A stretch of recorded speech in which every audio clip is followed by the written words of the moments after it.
You're about to listen to the Anime Addicts Anonymous podcast. Make your anime addiction worse at AAApodcast.com. And now, here are your anime addicts.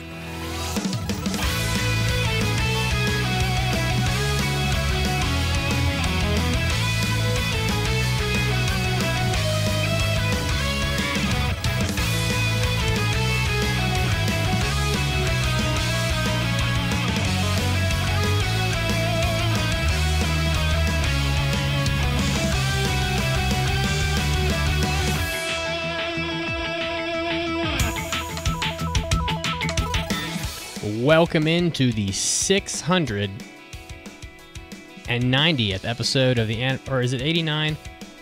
I think it's 89. It's 89. 689th. We're so close. Yeah, 689th episode of the Anime Addicts Anonymous podcast, where our sole mission is to make your anime addiction worse, and it has been for years and years. So I hope it's working, people. Of course, if you want to watch us live on Twitch, as people do every week, twitch.tv/AAA podcast. Live Sundays at 5 p.m., so don't miss it. You can find us on all the socials. But the most happening place is the Discord, AAAdiscord.com. Ah, yes, indeed. I'm sitting here, I'm having coffee today, wearing my Pope hat, because whether or not you realize it or not, you are being indoctrinated into the anti-moe. Just the beautiful array of light that is the hatred of moe will fill your souls as you listen to this podcast as I wear my Pope hat. So congratulations to all of you. You are already winning. I am joined by Caroline, who is just barely tolerating me. Caroline, how are you today? I am fine. More than anything, I'm just barely tolerating my internet. I think it's working okay now, but it was questionable during Hobby Attic. So let's hope it keeps up the okay work. I think we should call Xfinity or whoever you have, get them on the phone and say, do you realize how bad you're fucking this shit up? We have important things to do today. We're talking I'm a star on an anime podcast. Do you have any idea what this is doing to my reputation? There are people in Canada trying to listen to us talk about waifu, and you're not making this any easier. But hey, speaking of waifus, we also have Mason. I didn't know if you were going to say, speaking of waifus, here's Mason, or speaking of letting the podcast down, here's Mason. You could have gone either way. You can be my waifu, Mason. Oh, why, thank you, thank you. Mm-hmm. I wonder, Mitz, the light that emanates from your graceness, from the popitude, is it like a, benevolent, I don't know, like sunlight? Is it a filth dispensing, like UV light? What kind of light is it? Is it harsh? Is it divine, like yeah, harsh. Exactly. Like, do I look at this light and I shield my eyes from its strength, or is it something I bask in and just warm my bones to? I mean, to be honest, it feels like this sounds. It is the most beautiful healing light. It will penetrate your soul and purge your life of all impurities as you wash yourself of the moe filth. And may you find peace and grace in the warm hug of Mitsugi. Come, let me give you a hug. Come on. I can feel the embrace right now. Don't look at me like I'm freaking Frankenstein. Oh. All right. Well, guys, today on the podcast, we have a couple things I want to just drop on you here real quick. We haven't done a Mitsugi's mom in a while, but when my mom asked me what I wanted for my birthday, which was 3 days ago, yes, I am even more older and I'm older and more crotchety than ever before. So, happy birthday. Yes, thank you. I'm very old. I'm now 38. I aged out of anime podcasting like 10 years ago, but you just can't get rid of me. So I told her, I said, Mom, the thing that I would really want for my birthday is just for you to come visit. That's what I said. So there will be a Mitsugi's mom. Mitsugi's mom will visit sometime soon, and I will try to. I will record like 10 games worth of questions, so we'll get them all done. Oh, I thought you meant as like a guest host. No, actually, I'm sorry. The world's not ready for that. No, the world cannot handle. Yes. That's what you meant. Also, the waifu war is over. As we know, the 02 won the waifu war. But we then did a battle royale with the 4 finalists from last year and also 02 in the mix as well.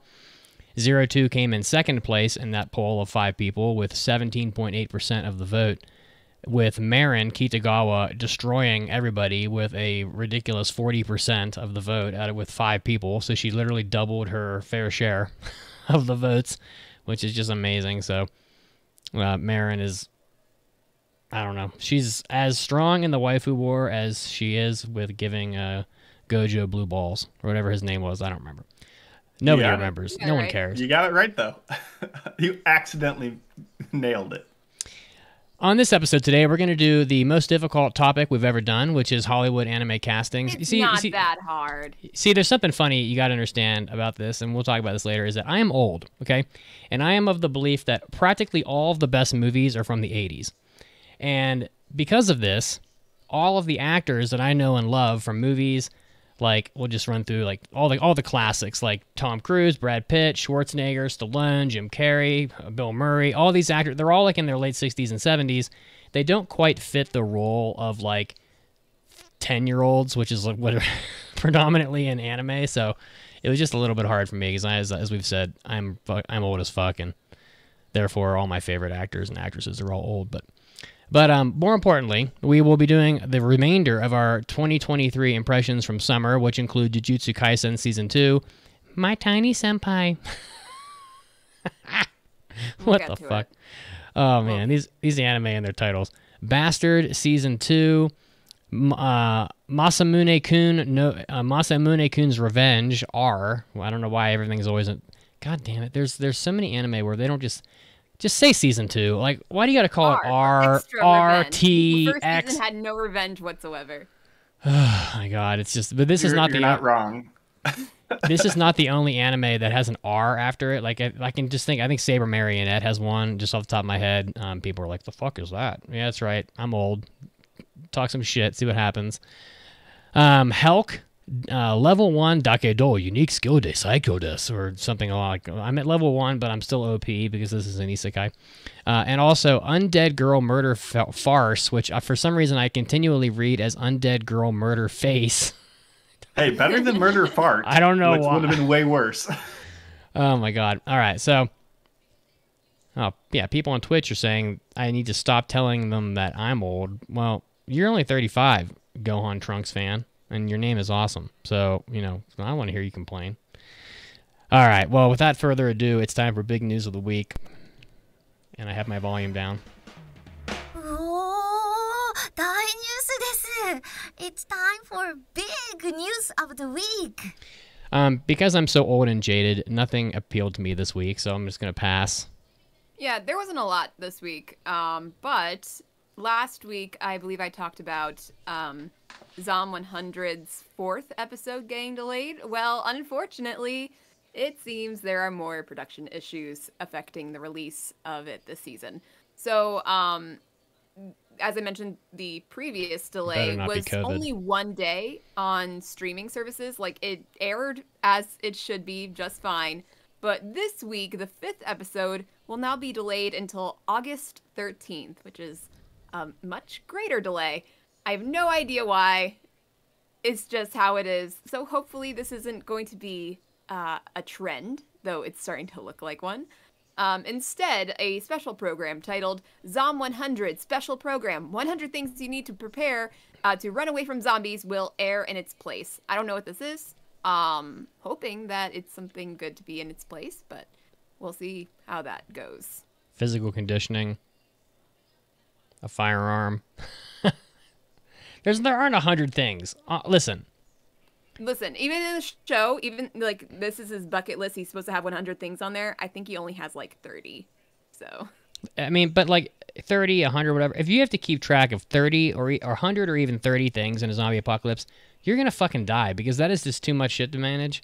That's like when I try to go. Notebook. It's not really managing anything. It's just things that he wants to do. I mean, didn't you just say that they were going to do a special episode on 100 things you got to remember in order to not? Yeah, 100 things you must do to not become a zombie. Good I don't think Lord. they'll actually do 100 things. Yeah, it's because you're gonna fucking die trying to juggle all that shit. Man, that's like, you see, even Zombieland only had like 5 rules, or wasn't it? Wasn't that many? I don't even know if they had any rules. They did. It was shoot the zombie twice. It was the double tap. It was like Zombieland? Yeah, the movie. Yeah, the live action movie. Oh, I'm thinking of Zombieland Saga. No. I've never seen Zombieland. Oh, so. you should watch it. It is quite a good movie actually. Anyway, See, yeah. One thing that I always think of that it seems like nobody else thinks of in these zombie shows is like before going into a building that you don't know what the condition of it is in terms of zombies and everything. Why don't people like make noise at the entrance, like knocking on the door or breaking something, and it will draw the zombies' attention as they come through a doorway? Then you're not being mobbed and taken by surprise. It's just so simple. I don't know. But nobody does it. I think getting the attention of zombies is not the preferred way of doing things. No, but like so I'm thinking of like The Walking Dead, and they are trying to sneak into this building, and they have no idea if there are zombies there or not. But there could just be a couple of them, and if they just like knock on the door, they'll at least get the ones in the room out of the way. Like, come on. Caroline's looking for John Carpenter's Vampires level of like organization with. I don't know if you've seen that. I'm gonna assume Caroline has not seen haven't. that. But Mason, have you seen it? Where I have not. Well, they're so organized that they'll literally stake. They'll take down a vampire indoors, and then they'll like tie a rope around its legs and drag it out of the building into the sunlight with like winches on their jeeps and shit. Like they're just hyper organized. Caroline's describing like that. Like they would. That's something they would do in that, you know. You're not wrong. I mean, you're just being smart. Yeah. That's and that was the main thing I kept on thinking about as I was watching The Walking Dead. I'm like, they're doing this so stupidly. Yeah, I mean, you would also want to have no skin exposed, so you'd want to have like your eyes covered. Yes. Like, yeah, it was a lot of things. And like theoretically, human teeth, like it doesn't really break skin very easily. All you really need is, you know, some thick clothing and gloves. You should be wearing leather probably everywhere, like a bike. Like the ideal outfit for a zombie apocalypse is probably what a well-prepared motorcyclist would wear, which is like boots, leather clothes, one of those jackets that has like hard plastic on like your joints and stuff, so that if you fall off your bike, like and a helmet, like a motorcycle helmet. That it'd be very hard for you to be bitten like that, and if you just had like a shotgun, you would pretty much be pretty tough to I would rather out. die by a zombie than wear a leather jacket in Georgia. Man, you'd rather become a zombie than wear a leather jacket? I don't know about that, Georgia's bro. so hot and humid. Just end me there. Georgia, I lived in Florida for 12 years. Georgia doesn't have shit. Fuck you, Georgia. Georgia's still pretty humid. I don't fucking know. I barely spent any time in Georgia. All right, well, I'm glad we had that tangent. We should talk more about zombie apocalypses. But Mason, what do you have? We should, and I can't wait to tell my coworker who's obsessed with zombies that his new favorite anime is now delayed. He'll love that. It's not the only delay this week. I think My Tiny Senpai got delayed. The new They lost the senpai too tiny. They're down in the couch cushions. I'm gonna cry. I'm gonna cry myself to sleep tonight. Brutal blow. Actually, the new Yamada film, Your Color, also got delayed to next year, but that's a different story. My big news this week is a different part of Kyoto Animation news, is that Season 3 of Sound Euphonium has been announced. Yay! Oh my goodness. We're finally getting the conclusion of the series. Hopefully, I think so. The anime will adapt Kumiko's third year in high school, which are the final 2 volumes of the light novel that it's based on. So I'm guessing we're going to get the finale. There's also a theatrical OVA. It's about an hour long. That's out right now in Japanese theaters, called Ensemble Contest. So I assume we'll get that sometime soon to hold us over until Season 3, which will premiere in April of 2024. So fans of just getting no romance progress at all, get excited. We got the best in the business at it. So, yay. Kind of. Yeah, I was just about to. So a couple of things. First of all, I just realized I hadn't rated this anime on my anime list yet. So my amount of anime grows. I just rated it a 6. Just so you know. Just like what? But the first question is, does anybody, maybe this is a dumb question, but does anybody care? Like, this anime is 8 years old. I don't know, there's quite a few die hard. It's been a long time. Yeah, and it's Kyoto Animation, so I'll watch it. But Well, Yeah, but I you're mean, not. they have come out stuff in the meantime. Like season 1 was solid, season 2 was solid. Liz and the Bluebird is a really solid movie. The other movie for this series is it's a thing. I'm But just saying, like the Liz and the Bluebird, whatever. That's fine. I'm just gonna be very cliche and just say that it's been a while. a long time ago, some friends over at the Anime World Order podcast were pretty convinced and adamant that the anime fandom average length is 3 to 5 years. I know that you guys aren't normal. You know, we're all probably going to be lifelong fans of anime, and probably a lot of our listeners will be. But if it's been, and I correct myself, 7 years since this anime last had a season, that means on average, the anime fans today don't even know what this is because they haven't been around for 7 years. So, do you think that's a problem? Should KyoAni be like, we need to get like at least no more than 4 years in between seasons because no one's gonna remember what the fuck this is, and it didn't really have the hype of like an Attack on Titan. So, any thoughts on that? Because like I don't think I'd be wanting to let my like intellectual property decay for a better part of a decade. It's tough. I mean, I don't know. I think these light novels came out in 2020, so it's been out for a while, I think. I don't know. I'm probably wrong. I don't know. Kyoto Animation obviously has been going through some stuff. Like, if you really think about it, they have not had a new intellectual property since 2019, since the attack, which kind of makes the whole waiting for their new movie that's been in development forever. Like, we want it. But they've been doing so much like follow up on Free and Tsurune and this, so they're kind of just finishing up all their properties in a way. But I mean, I don't think that's the intended thing, but I think it's all they're working on. I mean, I'm glad that they are finishing up what they started, but yeah, it's probably not the best from a business decision. But I recall that this anime had a good bit of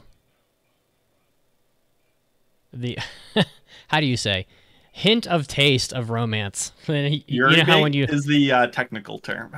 You know how when you like eat a chip and it gets like hint of lime.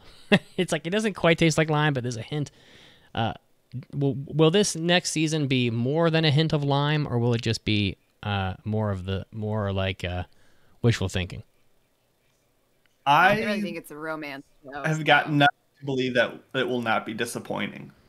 But there will be relationships, just not what the people want, is my guess. Gotcha. But okay. I have no idea. I will watch and find out. I'm looking at this, like, I got an advertisement on my anime list right below on the page for Samurai Euphonium 3. And it was a very lewd anime figure, so I clicked on it while we were talking. And I think to myself, aside from the fact that this figure is a 1/5 scale of some original character, aside from it being $308, who in the name of God would put this in their house? I was gonna send you a picture so you guys can comment. It has like removable panties and everything. Like, who is gonna put this in their house? Like, how are you gonna explain this to your mother? How are you gonna explain this to your like girlfriend that you bring over? Like, you don't need to explain it to your mom. You're gonna ask her to buy it for you. And it will explain itself. Oh, they want me to put it on the screen. I can probably do that. I'm not great at OBS. I'm probably gonna screw this up, but I'll try. I'll do my best. Just give me a minute. Wow. Honestly, worth it if the little fan that is cooling that character off works, because I'm sweating right now. Well, I'm gonna need a fan to cool myself off because this character looks like something that would be out of like Nier Automata, and she's, well, we all know where that conversation is going. If you are listening right now and want to look it up, if you're watching on YouTube, we'll have a link in the show notes. But if you want to look up Saitam original character L 1/5 scale statue. I got it. I'm gonna put it on the. Coming in January 2025. It's not even available for a year and a half. There's hype. You have to have the hype, Caroline. You know what? That's you got to be thirsty stupid. for it. You got to be thirsty. That is okay. For this that is too much. The Twitch the Twitch wanted this on screen, so I'm gonna get this on screen while Caroline introduces our main topic.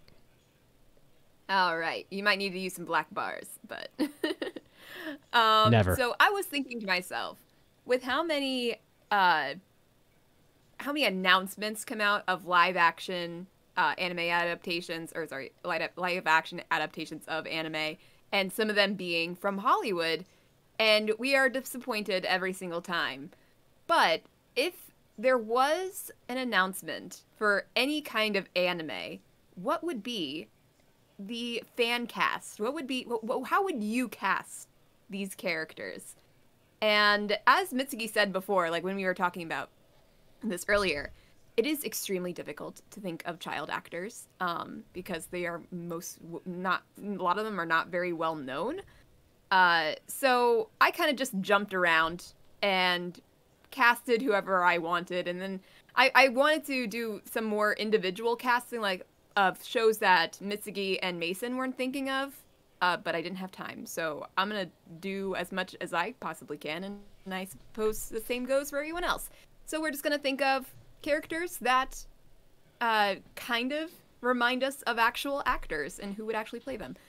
So in the example I gave the other two when I came up with this idea, I was thinking of Spy X Family. So I think I'll go first, since this is my idea, okay? My first thought was Your Forger, and for her, I think I would cast Anne Hathaway, just because she's done so many similar characters of, like, the secret spy, the kind of, like, beautiful sexual icon, and yeah, Your Forger is not really all that sexy, but as, like, Thorn Princess, she is. And I think Anne Hathaway can do both, and she would be a great mother figure type character. So that is my casting for Your. What do you have, Mason? So I actually I was thinking of like what shows we should do castings for. And I was like, oh, I'll pick all these popular shows, because we're having the listeners have to think about a show that they've seen and then think about a real life person that would fit that role. So we got to do popular shows. I was like, oh, I'll do a Demon Slayer cast and this cast. And I was like, oh, wait, they're all kids. There's no way I can pick stuff like this. So that's why I picked the shows that we'll talk about today. So for Your Forger, I saw that you picked Anne Hathaway because that was how you were like, oh, we should do it. She doesn't strike me as like quite athletic enough to do the Your movements, right? Like I don't see her, but she's an actress. Like, so she done probably super could. Secret Spy stuff before. So and she's the Princess of Genovia. She could do anything. So I went with Gal Gadot for Your Forger. And obviously Anne Hathaway has done some stuff, and she's a great actress. So I guess she did do Dark Knight stuff. So you might be right. Okay, no, I'm still going with Gal Gadot. No, I but like Gal her more. Gadot would be a good choice as well. Thank you. What do you think, Mitz? Yeah, this was really hard because I don't know any young actors, and Your Forger's probably like 20, so. Well, we can. I also took some older actors and gave them much younger roles, so we can just give it in the most ideal situation if they were the right age. Yeah, it's fine. I did my best, you know. I'm just one of those people that's under the belief that like the best days of acting is behind us. We're now heading into the age of like AI, and that's why the actors are on strike right now, because they know they're about to be replaced by AI, and it seems like most of the younger actors and actresses like just don't have any recognition, like no one knows who they are. But I did know who Zooey Deschanel is, because she's cute, and I was like, she's fairly young. She could probably play a pretty damn good Yor, actually. So she's 43. I mean, that's still young for you know, in the grand scheme of the people that I know that act. 43 is like an infant. So, but Zooey Deschanel is cute, and I loved her in Yes Man. So that's my pick. All right. So Lloyd Forger. I was thinking along the lines of, you know, very clean type, but also able to fight very well. So of course, my first thought, Chris Evans.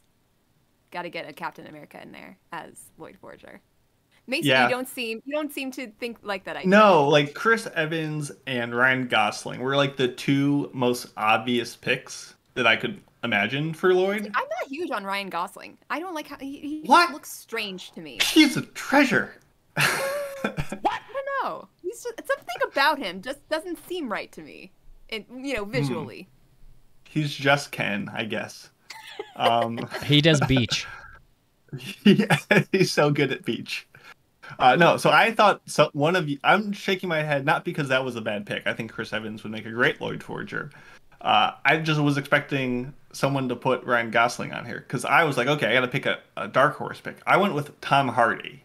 He's a little more of a rough Lloyd Forger. Like he's much more of the intimidating, The Hardy good Boys. at combat than a like suave person. But I could see him like more in the comedy of him being such a great spy, but then having to come home and kind of like deal with domestic life. I think Tom Hardy would be more funny in that role. Not quite like an Arnold Schwarzenegger kindergarten cop kind of thing, but similar in a sense. Oh, I love Arnold Schwarzenegger. Bad. I picked Paul Rudd. I loved him in He would Clueless. be so great, but would he be serious enough for Lloyd? I mean, he's an actor, so he. So Paul Rudd was know. actually my backup for Yuri Breyer. People love Paul Rudd. He's Yeah, he would be good as Yuri. girls love Paul Rudd because he's like, he's in a, as Pancake just said from downstairs, sexy. But I was gonna say he's like handsome, but he also has a little like a hint of baby face. Yeah, Mhm. that's You know what what I struck me mean? as Lloyd. Lloyd is like a S plus top tier hunk, and Paul Rudd is just like the really cute guy across the street. I mean, I'm just would gonna tell you right now, definitely none of my want to picks. see him as Lloyd, but I don't know if he would be best as Lloyd. As Mason said, I think he would make a good Yuri. I just want you to know, none of my picks are gonna be good, so just get used to it. That's Oh, okay. is We still love him. We still love him. Just get Like used to it. thought process. Oh man, yeah. I could get lost in Paul Rudd's eyes all day. Yeah. I didn't put anything down for Anya because again, I was not really gonna deal with casting kids. It I was think gonna we be can all fun. agree that Anya would be the most important role in Yeah. this entire production, and none of us could. Well, Mitz came up with someone because he was brave enough. I was just like, I can't pick. I don't know who the some fuck this kid. is. I literally Googled like cute kid actress. That was all I'm like, who the fuck even remotely fits this bill? And I don't know who the fuck Quinn Copeland is, but I picked Quinn Copeland because like I said, I don't even know who this is. She's just I think she's 11. So that's in the That's an age, yeah. somewhat in the wheelhouse. Oh, she's only been in 2 things. That's why I don't know her. Let's been in let's Was get a Joaquin Hollywood Phoenix. adaptation. They would probably age her up. Punky Brewster and El Defo. I don't fucking know. These are both TV Let's get shows. Joaquin Phoenix for Anya. He can Yeah. play anybody. Yes. Yeah. He would Samuel kill L. it. He'd be Samuel the L. best Jackson. Anya. Samuel L. Yes. Jackson Oh my goodness. has never turned down a role No. in his entire life for Joaquin anything. can be Anya Forger, and Samuel L. Jackson can be Damien, and they can just go head to head, and they can be really bashful at one another. I'm still looking at these anime figures. Oh my goodness. Who just blown away by the fact that these exist. They must Blown not away because there's a fan. Well, no, just like the other ones too. Like they must not sell very many of these because I just feel like the market for multi-$100 mostly naked wolf girl figures it's just I don't know. It's not very. It can't be very large. Plus, these things. Never mind. I'm getting off track. They just look so. They just look so difficult to make. I can't imagine these are made in very like high volume. But I got The top. Pone's answer in the chat for Anya, which is Andy Serkis as CGI Anya. So Andy Serkis is the guy who plays like Gollum or like the apes in the Planet of the Apes, and they always just like do a CGI model on top of him. Yeah, that'd be good. I could see it. Okay. Or like what do you the have? creepy CGI baby for Twilight, the creepy CGI baby for like Renesmee. They can do a creepy version of Anya. Yeah. Who do you have for Donovan? Yes, The and also on father. the list was supposed to be Damien, but again, we couldn't figure out kid actors. So we'll skip to Donovan Desmond.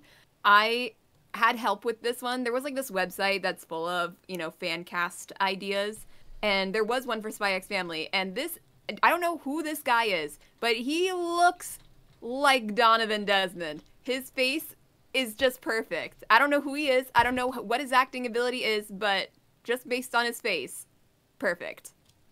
And you're talking about Adrian Schiller, Yes, Adrian who Schiller. I have no idea who they are. Nope, But nope. you are absolutely right that whoever put this like headshot of him on IMDb, that's perfect.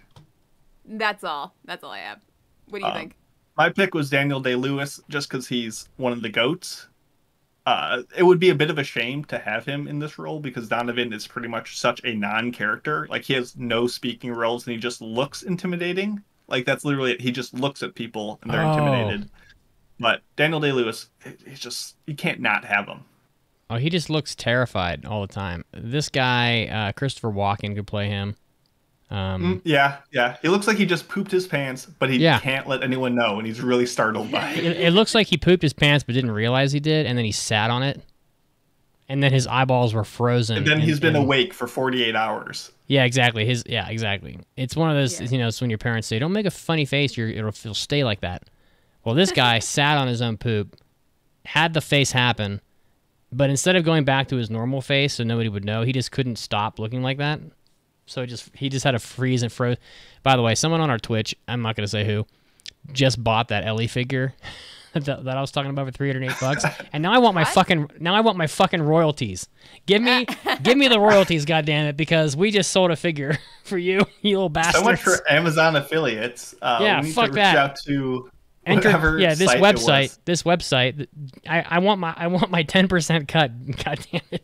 I said I'm gonna need an in real life screenshot in 18 months when this fucking thing comes out. I can't believe they would post something that far in advance. Well, I could see a year, I could see 6 months, a year and a half is insane. You know what's funny is that, like, this is one, not to get sidetracked again, but whatever. That's what life is all about, sidetracking. But it's like, this is the type of thing where you'll buy it. You'll totally forget that you bought it within like 2 months. And then it's just going to show up one day and you're going to be like, holy fuck, I haven't thought about this in a whole year, but here it is. And it's like, boom, Christmas gift in the middle of like... Well, it'll be a 1 to 5 scale. So this is going to be a sizable box. That you're like, what did I order? Was it like a new mini fridge? What did I get? I mean, this figure will need an actual bra, like a real life one. It's highly possible. Anyway, sidetracking is over. Moving on. Okay, Yuri. I thought Timothée Chalamet, just because he has such a strange face, and I think he could play a creep very well, and Yuri's pretty creepy. And I like Timothée Chalamet, even despite all those things. So that's what I have for him. Yeah, so Yuri is obviously... Yor's brother, who's like very obsessed with her and jealous of Lloyd or whatever. I went with Jared Leto. He just has a kind of always unhinged performance, and you could see him being very googly eyes over Gal Gadot, but very much like, I'm going to slit Tom Hardy's throat.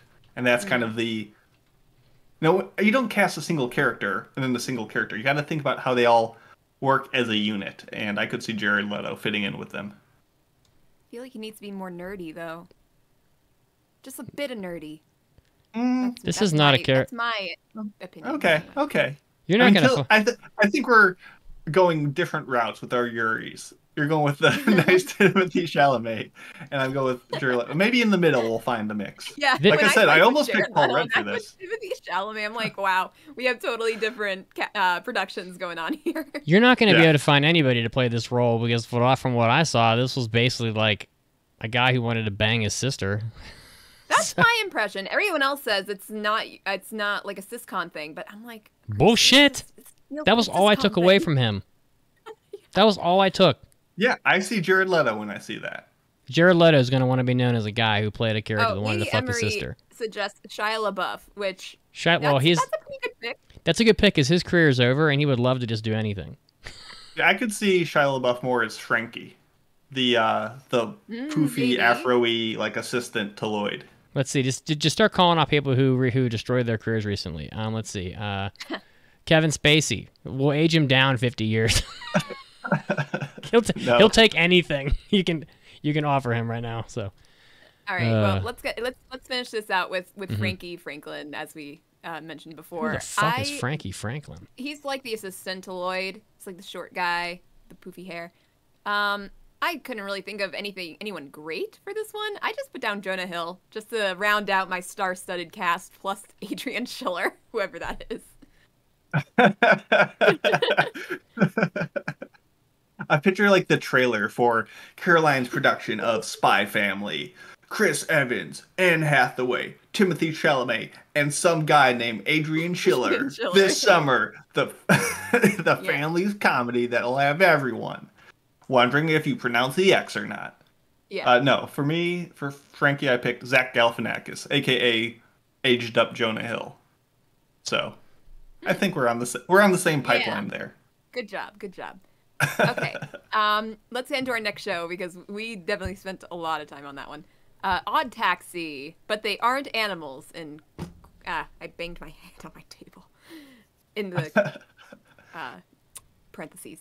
Okay. Who wants to go first? I can go first. So I picked Odd Taxi mainly just because it's pretty much all adults, so it's easy to cast, and I felt like making them animals would just be, it would kind of work, but not really what I would want to see out of a live action. So even though you're getting rid of an iconic part of the design, that's what I went with. And I did not base any of my decisions on... Are you sure you don't want Goriki to be played by Harambe? Almost. Harambe. Yeah, we get actual animals. Yeah. No, I didn't base these on... I'm not going to spoil anything. Never mind. Obviously, the big role is Odokawa, our taxi driver himself. I really kind of wanted to put Robert De Niro in here somewhere in my cast, but he just didn't fit. So I went with Adam Driver because he's kind of awkward and smooth at the same time, well-spoken, just slow, calming, but also like he's got a presence. So got to go with him. And his last name is Driver. How is that not perfect for a taxi driver?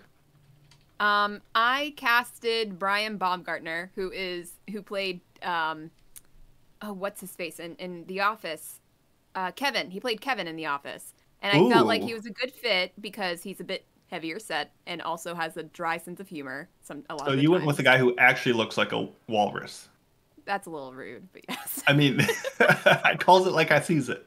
But that was my okay. So like, I don't know. He kind of had like that vibe, and I feel like we need to make sure that he represents the character as you kind of feel him to be. So yeah. Okay, no, I like it. It's a good choice. I knew he had to be a bit heavier set, and he had to have a dry sense of humor, and that was the first one I thought of. Mitz, who do you got for Yeah, Odokawa? yeah, so...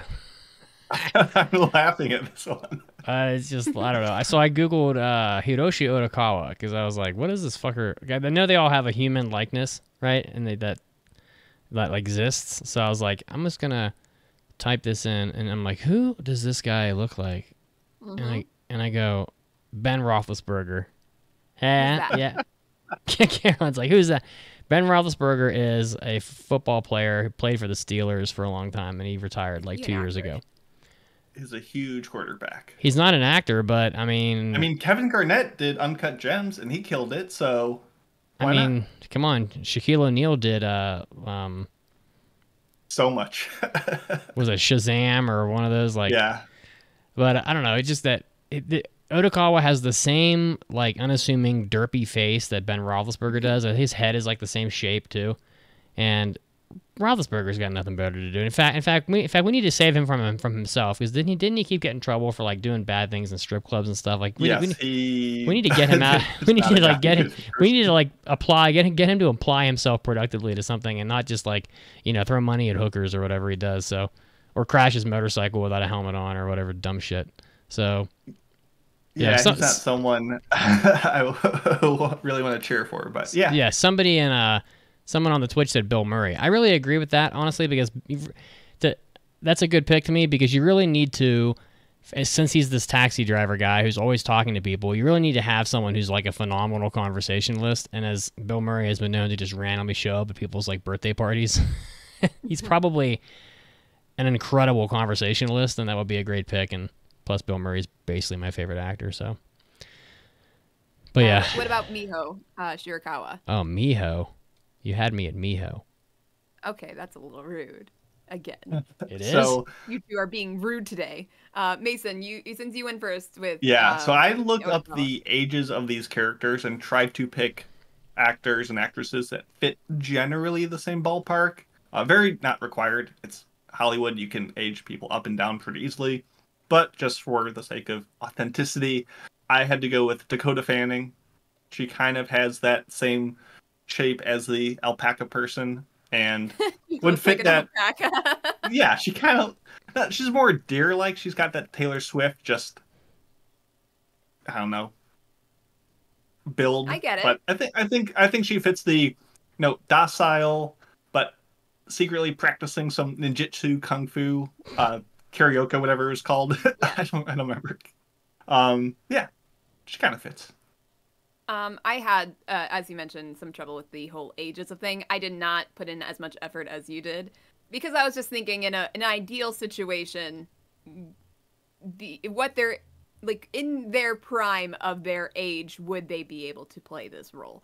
And that isn't too much of a problem with my pick, Jennifer Aniston, because she will eternally look like she's in her 20s or 30s. She is that kind of person. Plastic So- surgery will do that. And I'm now just thinking of Kevin from The Office in a relationship with Jennifer Aniston. That's what I'm saying. You have to balance your cast. No, You but have I to think make it sure... would work. I think it could work. Okay, there's a reason why I don't work in Hollywood. This might be one of those. I like it. I like it. No, but It paints a funny picture. Interesting. It would be a very interesting cast. That And I it think would. Jennifer Aniston could do a good alpaca. Oh, I completely forgot. Oh my goodness, who's the guy who was in The Whale? Who's kind of having a renaissance? Brendan Fraser. Brendan Fraser. thinking of him He too. could. Yeah. Yeah, could yeah, kinda he would. do He would also another do job. well in this. Anyway, what's yours, Mitz? I thought about that, but I don't want to be a jerk. I'm apparently a jerk, so. So which is, yeah. I'm just Googling like young female actresses. I don't know. I don't know any of these young people again. So I just, but I did recognize this Chloe Moretz because she was in some horror movie. Chloe Grace Moretz. Yeah, She was in some would do horror well. movie that I saw not long ago. What the fuck was it though? I'm looking. While She you was- look it up, B-Ball Bray actually called this in the chat. Oh She really? was like, "Oh, how about Chloe for this role?" Yeah, I don't know That's jack why shit she- about Chloe, but I know that she was in a movie I saw that was a horror movie that was pretty good. Oh, Suspiria, that's what it was. Yeah, that's a pretty wild ass movie. I don't know. She's blonde. She's, I don't know, looks about as sturdy of a human as like a piece of dried spaghetti noodle. So. And that's about what you need to cast this alpaca girl because she looks like someone that I could break over my knee. So I don't know. Did you not see her? What's it called? Like that Brazilian dance fighting thing. She Capoeira. can fight. Yeah, capoeira. Yeah, capoeira. As a person, Whatever. as a person who gets made fun of regularly by Pancake for having done capoeira for a while, I can tell you right now that it's not practical for jack shit. You can't actually fight with that. It looks intimidating, though. It looks cool. It's very entertaining to watch, but some guy you would literally be like doing all this like dancing and shit, and some like Muay Thai guy would just come up to you and just smash your head in with his elbow, and it would be over. That's pretty much what would happen. Anyway, she's pretty, and people seem to like her, I guess. So why not? Yeah. So Okay. next one is Gorky, who Caroline already said Harambe is the go-to choice. Harambe. For the Harambe. for the big ol' what was the doctor? I don't know if did he have a specialty, or was he just I think a was like just generic general doctor? practitioner. Yeah, Or but was yeah, he- obviously no, the he big was- gorilla. yeah. I picked Oscar Isaac for this role. He kind of has that strong build, but that sageness that I feel like Gorky emits. Obviously, I didn't go with the massive person like you two did, but Oscar Isaac is just a good-looking dude who just feels like he has life locked down, and I feel like that's what he represents. Yeah, at this point in my casting for Odd Taxi, I was like, oh, I don't know now. So but I did see Mitz's choice, and I kind of just carried off of that. Though I think there was a better option somewhere. Like as you say, not just very muscular, but also having like a bit more wiseness to him. So I guess I just did not think too much further than that. But since I copied Mitz, would you like to talk about yours? Oh yeah, I picked The Rock because he's fucking and everything, and he's and can you smell what he's cooking? Can you? What is he cooking? What do you think it is? Come on. Probably cooking that fool of an opponent on the map. Just Eggplant parm. I mean, he's always saying, "Can you smell what he's cooking?" yeah. He's clearly very proud of it. It's like Saturday morning. You would not do the eyebrow raise if you did not have something good cooking. This is how it goes, right? So Saturday morning, The Rock, his wife, his 3 kids, they're all upstairs, and they're like giant mansion sleeping, and he's down. The Rock's down in the kitchen with an apron on and his little chef's hat, and when he gets close to the point where the breakfast is ready, he just like sticks his head up the stairs and goes, "Can you smell what The Rock is cooking?" And he's like, "Yes, Dad, we can smell it. Yes." I bet he's. Yes, you burnt the bacon again. We got it, okay? We appreciate the effort, Dad, but please, let's just have cereal. Can you Lady smell? Emery suggests Henry Cavill for Goriki. I think that's a pretty good choice too. Oh, speaking of which, The Witcher got canceled. So What? yeah, The one without him? yeah, because why even bother trying? Which, by the way, that guy's a total Chad. He was just like, "You guys are fucking this story up, and I don't want to be a part of it. Go fuck yourself." Cavill is hashtag our boy. That's what he said. I mean, like it's him. just like, it's nice to have an actor in a series that loves the series so much that he wants the character to be perfect, and everything about it must be perfect. And the minute that they started deviating, he quit.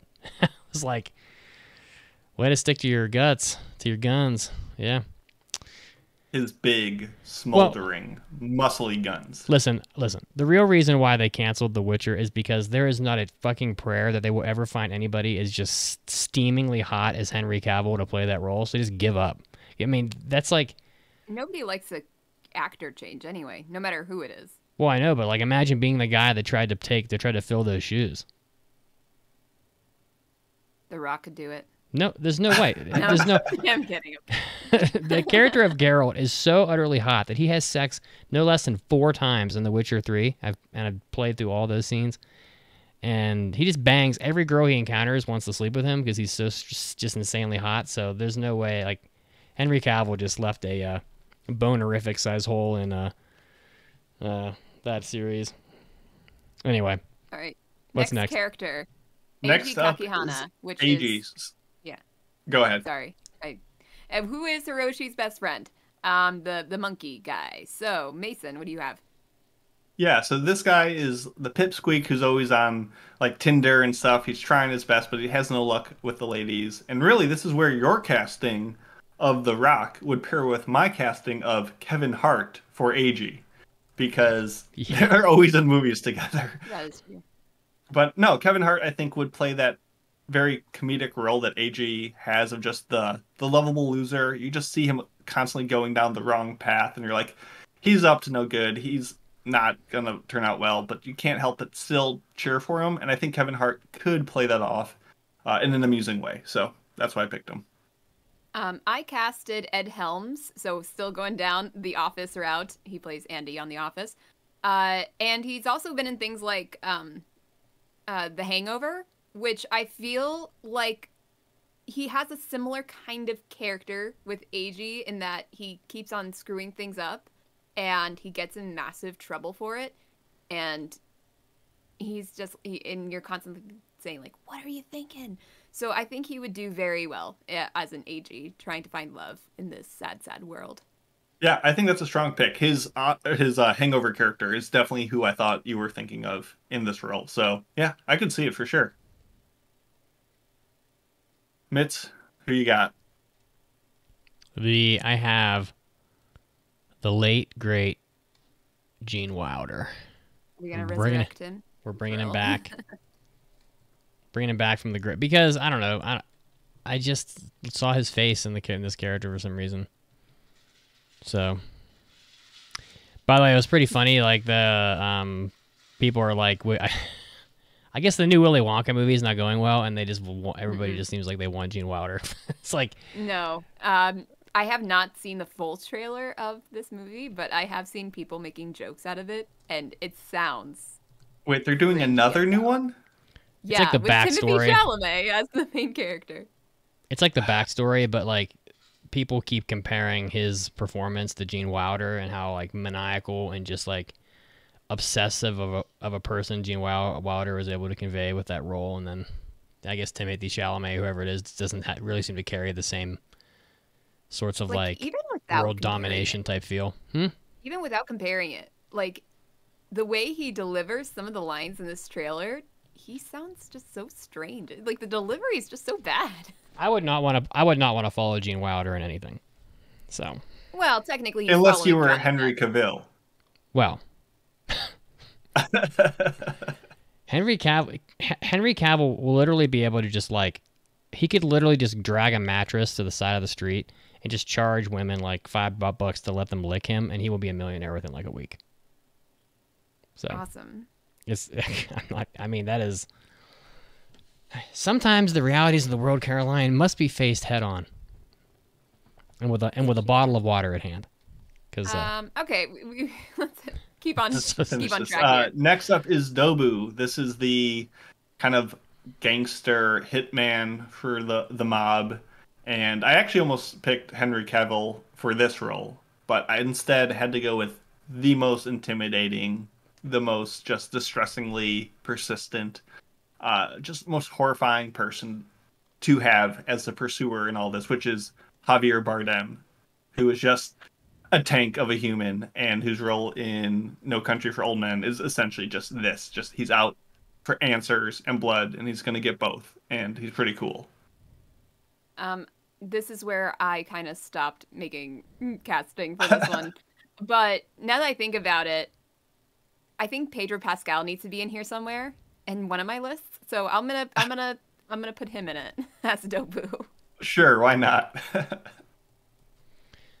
I picked Woody Harrelson for this role because Woody Harrelson's been a little typecast of these like sort of tough guy roles, and that's what Dobu is. He's kind of like a leather jacket wearing, mobster or whatever. That's kind of how he comes across, and Woody Harrelson would be able to play this.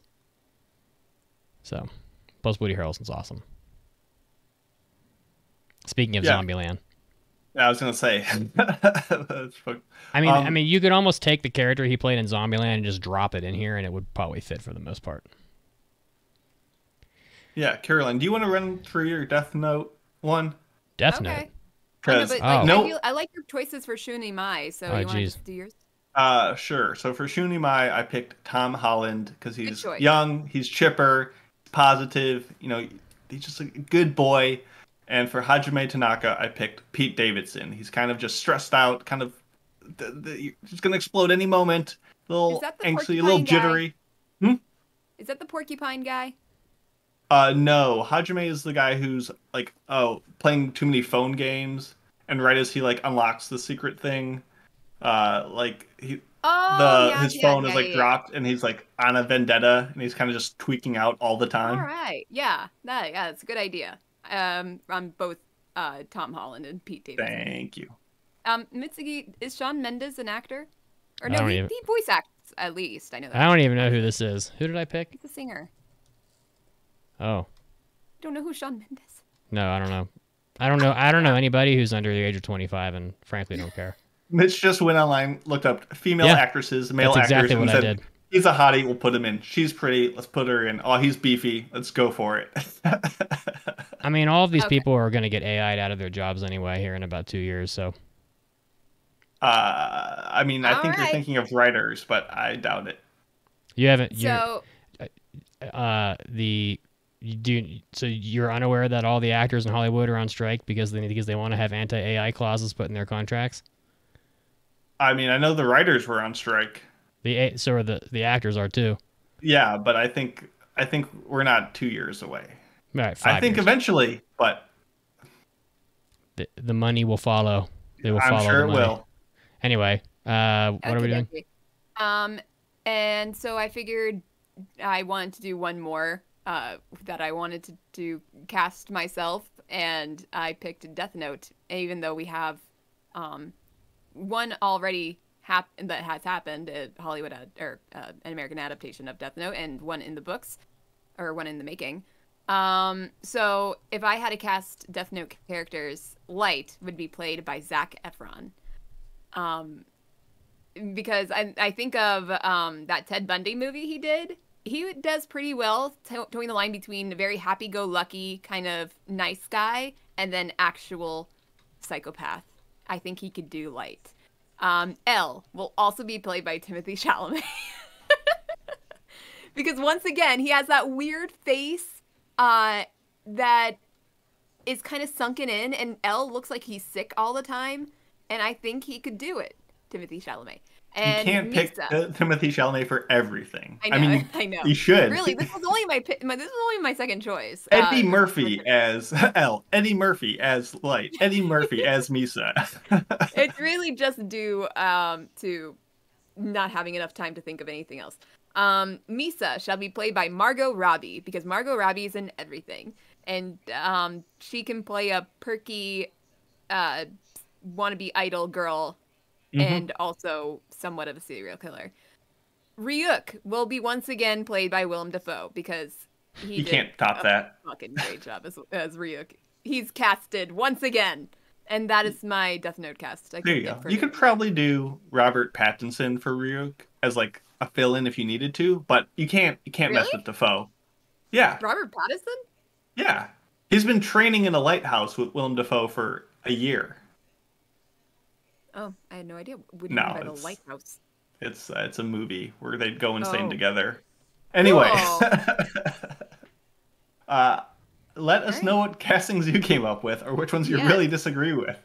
Ones that we talked about, ones that we didn't talk about. Please let us know. And if you're a subscriber, you'll get the show notes where you'll see my Akiba Maid War cast, which was fucking stellar. I'm so proud of that one. Or you can just ask him on Discord. I'm sure. Yeah. Okay, here's your weekly trivia question. By what nickname is Sanosuke Sagara from Rurouni Kenshin known? Bonus question, why does he have that nickname? And we'll give you the answer after the news break.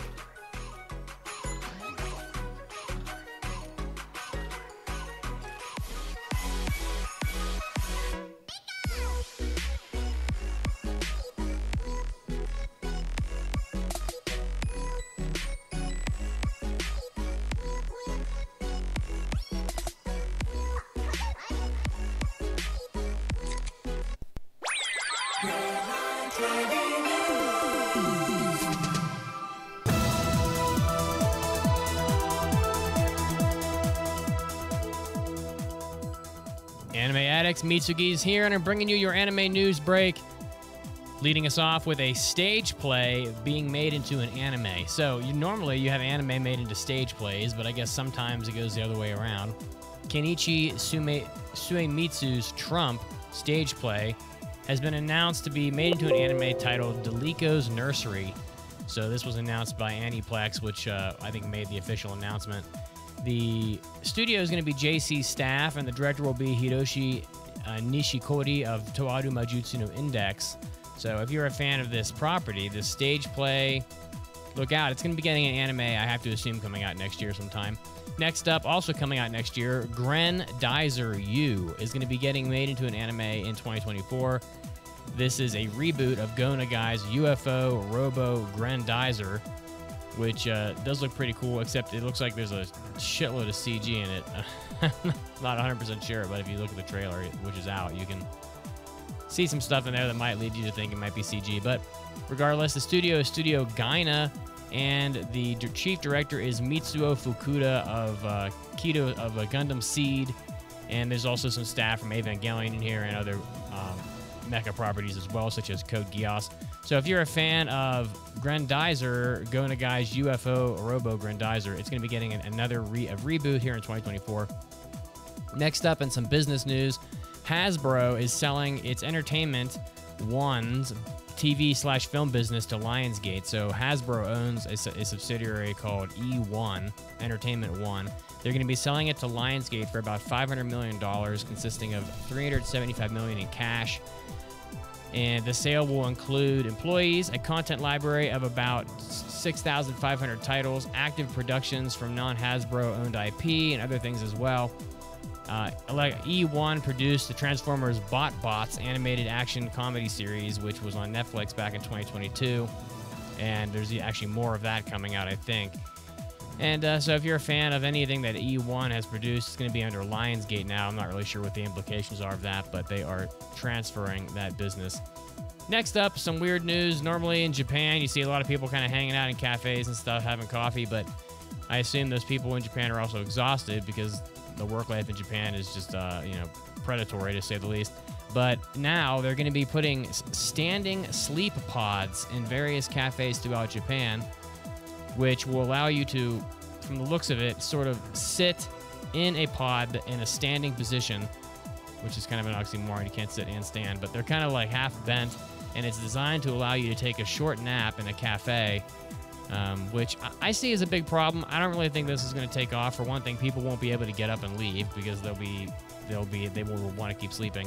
And two, I don't know who has the time, particularly in Tokyo, to sit there and like take a nap for 45 minutes. It doesn't really seem very practical, but it's being called the Giraffe Nap. The standing booth is being created by Hokkaido-based Koyoju Plywood Corporation. So I don't know why they call it the Giraffe, but if you want to look at it online, you can find it. It's going to be definitely coming at least to the Nest Cafe in Harajuku, so look out for that coming out sometime soon. This was Mitsugi, and this was your anime news break, and now time to get back to the podcast.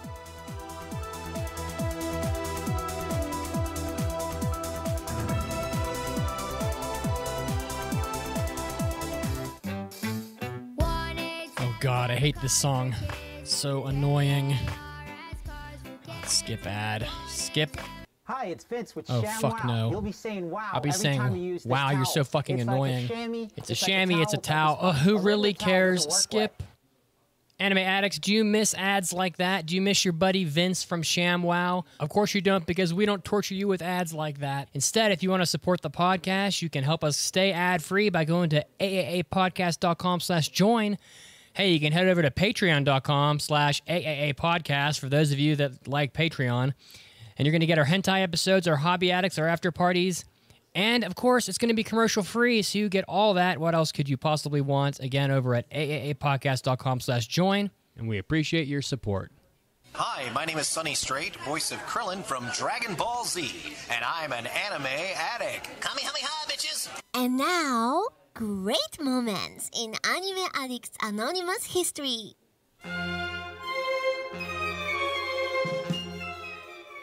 It's a rough life with Chi-Chi, okay? I'm actually going to put this one on Goku mostly. I mean, Goku, he's never there. Chi-Chi she's getting lonely, all in that little tiny house that's in the middle of nowhere. There's no neighbors. She's getting lonely. Suddenly, like, the mailman's starting to look good. She's like, the mailman. The mailman came by. I'm all alone. The pool boy, he's looking good.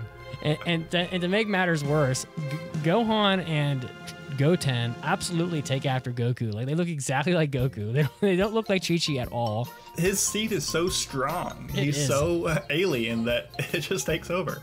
They look like Goku. They fight. All they want to do is fight. They're always wearing orange.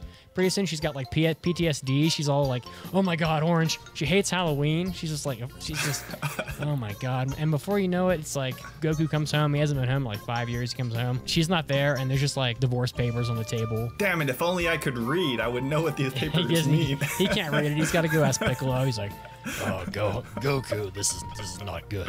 Korin like comes down. He's like, Goku, you can always live on Korin's lookout. With Yajirobe, that's when you know you've hit rock bottom. You're like hanging out with Yajirobe.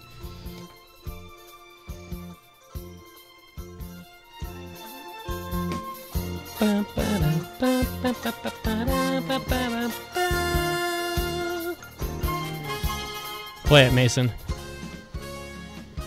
All right, trivia. What is the nickname of Sanosuke Sagara from Rurouni Kenshin? The bonus is, why does he have that nickname? His nickname is Zanza, named for his weapon called a Zanbato, which is translated as horse slayer. I guess there's some weapons that were used pre like Tokugawa or something in Japan that were so big that they were used to literally take out like the rider and the horse at the same time, or something ridiculous. Probably not a realistic weapon. Have you ever seen people try to like actually swing Cloud's Buster Sword from Final Fantasy VII? Yes, it's awesome because it takes them like 7 minutes to like line it up above their head for one strike. And these guys are like huge. These are huge people. But I mean, if you've ever tried to like, if you ever tried to lift something at the end of like a long pole, it's really hard. Like the physics of it is not in your favor. And I think I can do it.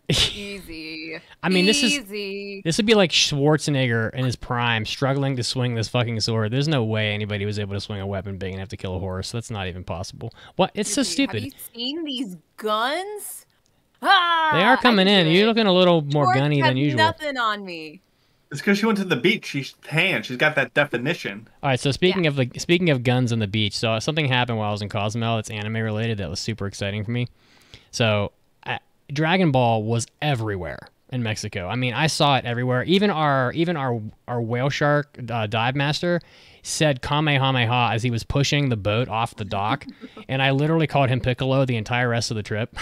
That's cute. But when we were having breakfast, like one of the early days, because there's a place near the water called La Monina. That's an amazing restaurant. If you're ever in Cozumel, just go to La Monina on the beach. It's a great breakfast place. And because you go downstairs and it's literally the beach, like, and you can just walk into the ocean. And there were two kids at a table, and one kid had a Sonic the Hedgehog, and the other kid had a Goku. And then they kept pushing on the Goku, and it kept playing like music from Dragon Ball. So like, I don't know. I felt like when I heard it play Chala Head Chala, I just couldn't help but sing. That's just me in a nutshell. I was so excited to see Dragon Ball. I love when I see little kids with like Dragon Ball or Sonic or one of these properties that I love, because I know it means that they're doing a decent job of marketing to the younger audience. That'll keep those properties going for an extended period. So, anyway, it's time for mailbags. So here we go. It's time for an almighty anime mailbag. Anime.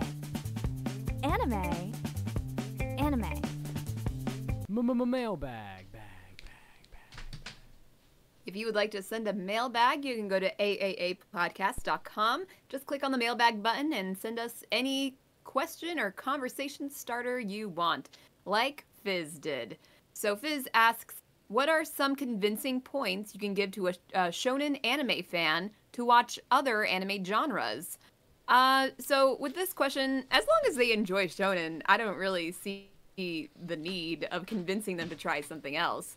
But if they are getting bored with it and they don't know what else to watch other than shonen, I suppose the first good step is to find an anime that has something else that they can relate to. Whether it would be outside of sports, like if it's a job they do and this is a working anime, maybe that would be something that would catch their attention. Or if they still enjoy like fighting shows, go for a more mature type of fighting show, of which there are many, but I can't think of anything on the top of my head. So that's my answer. Mitsugi? Well, first of all, I've shown this before, but since we just talked about Sonosuke, I've got a pretty dope anime cell here of Sagara. Ooh, with a cool. background. He's got some blood coming off his head. It's pretty neat. I thought about selling this though, because I think I can probably find a better one. And but Sonosuke is a pretty cool character. So, I think you got to expand your horizons a little if you're that anime fan. I mean, there are genres that are tertiary to shonen, namely seinen. You know, you can get a little more. Broaden your scope a little, that would capture things like Berserk and JoJo and stuff like that. But rather than picking anime that are specifically shonen, I think the real goal is to select your favorite elements of the shonen genre and seek those in the anime you're watching. So maybe it's the themes that are important. So maybe it's like, oh, you like My Hero because it has superheroes? Well, maybe try to find. You could watch Samurai Flamenco. You could watch One Punch Man. There's other stuff that has superheroes. If you just like hand-to-hand combat, you could go back. You could watch like a Shadow Skill, or like a Ninja Scroll, or one of these. Like there's ways to find the elements of shonen outside of the shonen genre. So, because I think most people, they say they watch shonen, but really they're into like, oh, I want to watch Rock Lee fight, or I want to watch, I want to watch some summon monsters in Jujutsu Kaisen or whatever. Like, you're really not, it's not that you like shonen, you like the elements in the shonen. So you can find those outside of the shonen genre. Mason, did you answer that? I don't know. I do watch other things than shonen, so I don't make fun of you for just watching shonen. I don't know. That's great. Like, yeah, it seems strange to have to be like, oh, try this other stuff, because shonen anime make up a bunch of very popular stuff. But if you look at the top 100 anime of all time on a list like Mel or AniList or anyone, they're not all shonen. So if you want to watch the best of a media, you'll have to watch other things. It's like being like, oh, I like movies, but I only like horror. That's fine, but you're probably not going to see all the best movies out there. So do you like anime or do you just like shonen? Because those are not really different. So I don't know. Just watch everything. I don't have a good answer because I can't imagine not wanting to watch stuff, but I'm weird. Okay, moving on. All right, so we're going to... Oh, it's time for impressions. So I have to play the drop. Today, we're going to be doing impressions. Impression time, believe it. And I'm sure there's like a ton of bets placed on the Discord. I don't go in that section of the Discord because that would open me up to possibly swaying the outcome of these bets, but y'all are very intense about your betting, and I find it extremely entertaining. Anyway, so we are going to be doing our impressions. So the way that we do our impressions is that we'll do like a 5 or so minute breakdown of 21 anime from the current season, and that's just 7 anime for each of us times 3, which is why you get that weird number of 21. But so far we have passed 3 already, so we're only going to pass 6 of the 21, and we've already done half of that. So we've passed My Happy Marriage, the Rurouni Kenshin 2023, and Zom 100. So in theory, we have 3 more passes here coming up, and we will have to see what we pass. So we're going to start off with My Tiny Senpai. So that's mine. Knock yourself out. All right. So I can't remember where I placed My Tiny Senpai on my impressions list, but it was probably in the bottom half. So you see, the idea of this show is about a guy who works at a company, and his senpai is a very cute, very short, very voluptuous girl. And that is basically it. He really likes her, and she really likes him. As his kohai, or as a romantic interest. You won't know, probably ever. So it's that kind of show where it's a rom-com without the rom. And I knew from the first minute of the show how I was going to react to the show, but I did watch the full episode just for appearances. And I did not enjoy this one bit. It was tough. Not even a tiny amount? No. It's not like the worst show I've ever seen, but there was just nothing in it for me. I already dislike the character design of a very short girl with massive boobs. But like on top of that, the comedy was not working for me. It wasn't very haha funny.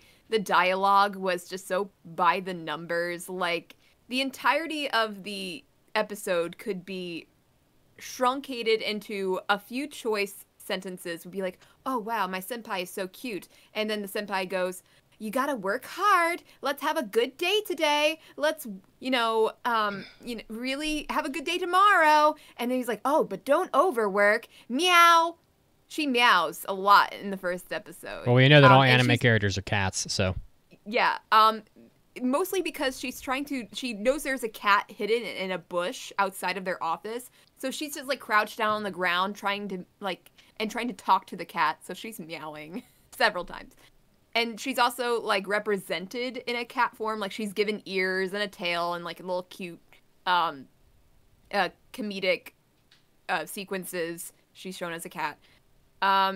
It's just nothing for me. Like, I keep on comparing it to My Senpai's Annoying because it has very similar themes of a very short girl working at a company, and it's supposed to be a rom-com between her and her coworker. The only difference is that she was a kohai in that show, not a senpai. And that one was so much better. It was so much cuter. It was so much more funny. And yeah, this one just did not work. So that isn't, if I have not buried the lead here, it's a fail. It is a travesty. One down, another one bites the dust. All right. Speaking of biting the dust, Jujutsu Kaisen Season 2. No reaction by either Caroline or Mason. No, I was just not paying attention. Sorry. So it's okay. Whatever. So I'm going to do an impression on Jujutsu Kaisen Season 2. Obviously, everybody, I think, on planet Earth has seen Jujutsu Kaisen Season 1. If you haven't seen it, well, speaking of shonen, there you go. So this is a continuation of the first season, and it has been a while since I saw anything that's related to Jujutsu Kaisen, although I have seen the movie, which I didn't think was that good, by the way. Did you see it for the second season? I don't think so. So it's been about 3 years almost since this came out, since the first season. God damn, 3 years? Are you shitting me? Bro, I'm gonna blink and be like in a wheelchair. That's how old. That's how fast time is passing. 3 fucking years since the first season of Jujutsu Kaisen. Are you kidding? It feels like it's been like 18 months. This is not good, people. Man. Anyway, can't stop time. So a lot of stuff happens. I'm not trying to be quick here with this. It's kind of hard though, honestly. There's a lot of stuff about this anime I don't understand, and I mentioned the 3-year gap in time because, frankly, to be frank with you, I'm just too busy to like do a shitload of research about Jujutsu Kaisen before I watch the second season. It's not my fault. You want to take 3 years off? I don't know. Go fuck yourself. Like, just wait till the manga's done, then do it. I don't want to have to wait 3 years. So I think I learned about halfway through these first 3 episodes that this whole first section of the second season is essentially a flashback that involves Gojo, probably because everyone loves Gojo, and some other dude named Suguru. And they are escorting the Star Plasma Vessel, which I have no idea what that is, and I still don't, so I looked it up. Star Plasma Vessel is a human vessel needed by Master Tengen to keep from evolving past their humanity, which would push them past empathy and understanding and spell demise for the world. Okay, basically, like, they have to feed a sacrifice to some demon monster beast thing in order to prevent it from, like, having a temper tantrum and destroying the world.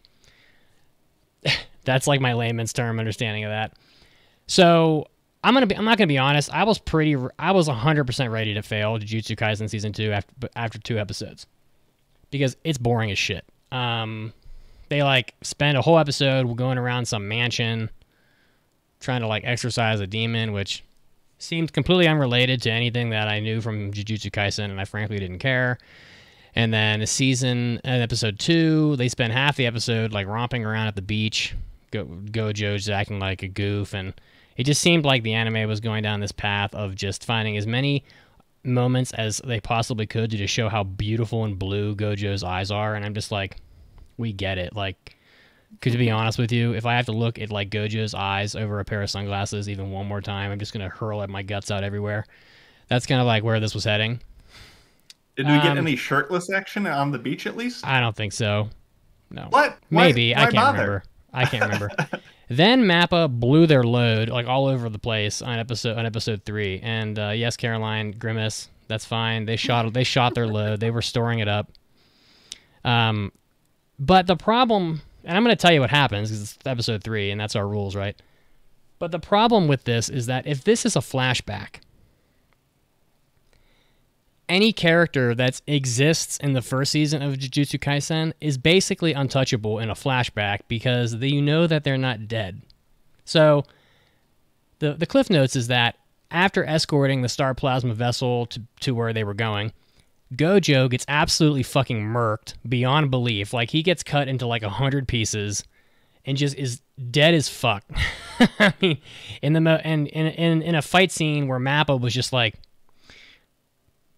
yeah, just to reiterate, blow their load as much as they possibly could by probably not spending a damn bit of money on the first 2 episodes, and then they were just like, we're just gonna have this like very miniature Rock Lee versus Gaara level fight scene for about 3 minutes in episode 3, and I was like, this is fucking badass. And then like Gojo gets absolutely just destroyed, just comically. I mean, he is carved up comically. His guts are hanging out. He's like laying on the ground. His tongue's out. His eyes are open. And he's there for quite a while, so you would think, oh, he's definitely dead. Except Gojo's in season 1. So I'm pretty confident he's just going to get up and like walk away somehow from all that. But there's just absolutely no way that I can fail this anime after that fight scene, because it's a shonen anime, and to be honest with you, the only thing that matters, and this is going to be a theme here as I go forward, the only thing that matters in shonen anime are the fight scenes. I mean, that's pretty much the only reason you're here. Everything else is just like either build up to a fight scene or giving you context for why a fight matters. But if you really think about it, every scene, anybody ever loved in any shonen, Dragon Ball, Naruto, Bleach, One Piece, Rurouni Kenshin, any of these, they're all about the fight scenes. Oh, it's like, Rurouni Kenshin, what fight scenes were so great in that one? Well, the Futai no Kiwami fight scene with Sagara was pretty fucking amazing in the Kyoto arc. The fights with Seiji Hiko were badass as shit. The Shishio fights are badass, but you don't ever think about like, oh, that scene where they were like romping around in like the futon room with the dongos. Like, no one cares about that. You're all here for the fight scenes, and we all know it. So basically, the best shonens are the ones with the best fight scenes, and because little kids love watching people punch each other. And that scene in episode 3 of this anime was fucking amazing, and so it has to pass because, honestly, like episodes 1 and 2 are probably like a 2 at best. And then episode 3 was a 5. So I don't know what to tell you. Has to pass. We're gonna lock it up. You better lock it up. No, you lock it up. Lock it up. Lock it up. Yeah, I mean, but I was definitely ready to fail this. I was like, this is unbelievably boring. So I'm really hoping it doesn't just go back to being boring after that, because that would suck. But I haven't read the manga, and I don't really know, and I'm not gonna. I don't really know what's gonna happen. So. That's it. Jujutsu Kaisen passes. Next, the Dreaming Boy is a realist, which is an oxymoron.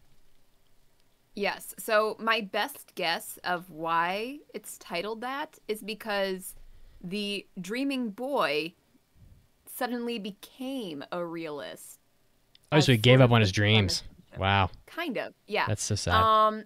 Okay, so here is the synopsis of The Dreaming Boy is a Realist. So it takes place in high school, as most rom-coms do.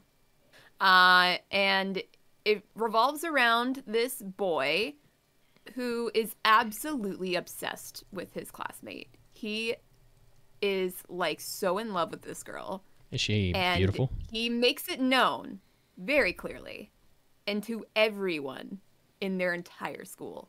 Everyone knows him as the creepy stalker boy that will do anything to try to convince this girl to go out with him. Like, literally, he cannot stand up from his desk and go out into the hallway where that girl is without being accused of wanting to convince her to go out with him.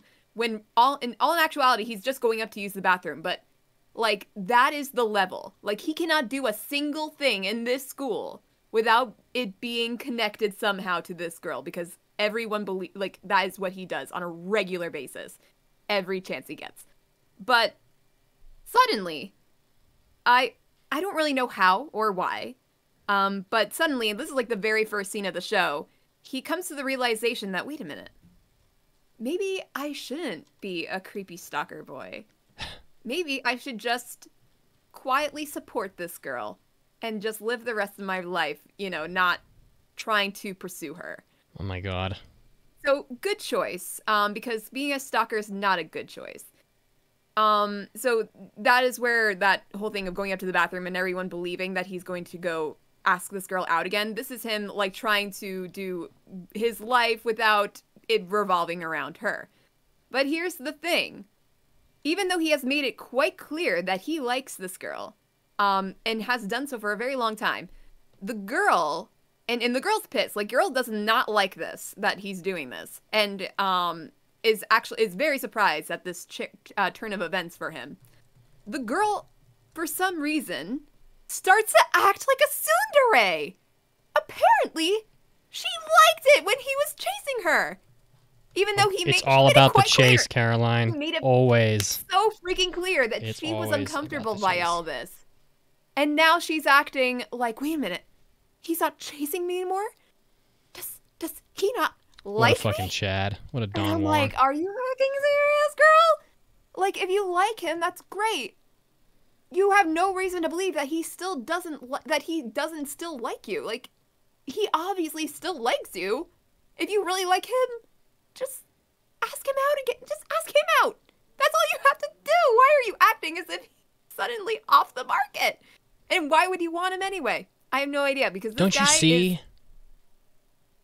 guy's character is nothing like crazy. Like, he's not the worst dark-haired male protagonist I've ever seen. Like, I don't know, he has some semblance of a personality, I think. He's not that bad. But for whatever reason, the girls are just drawn to him. Like, these random girls. I've only watched 2 episodes of this show, by the way. But for some reason, there are several occasions where a random girl that he does not know will come up to him with their problems.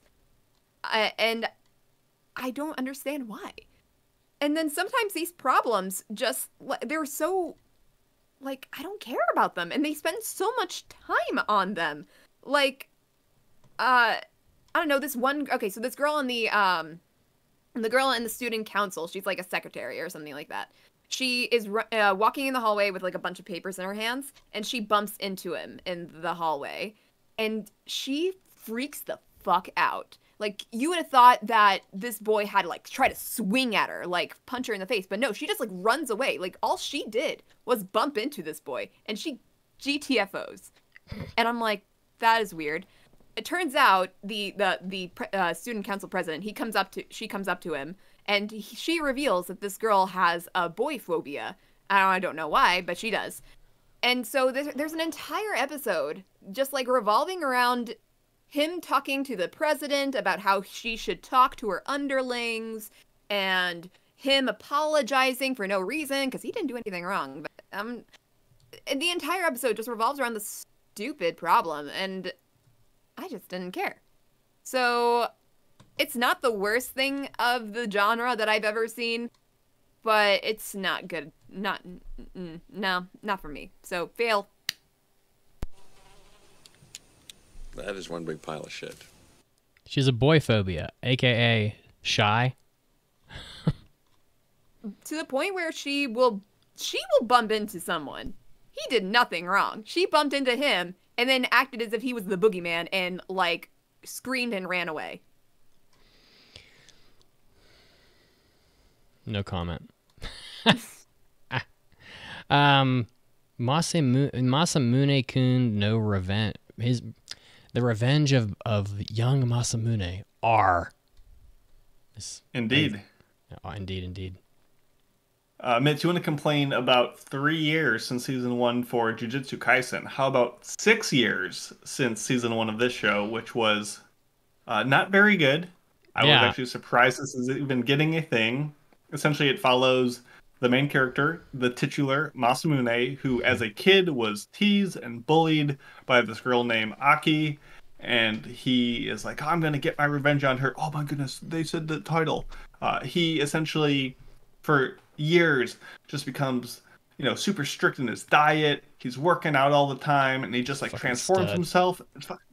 Becomes a Chad. And he's like, okay, I'm a new man. I'm handsome. I'm not this tubby, lardy kid anymore. I've got great grades. I'm good at sports. I will come into school, and I will be such a Giga Chad that she will be drawn to me. Nice. And right when she confesses her feelings, I will be like, psych, I'm that annoying brat from forever ago. I'm turning you down.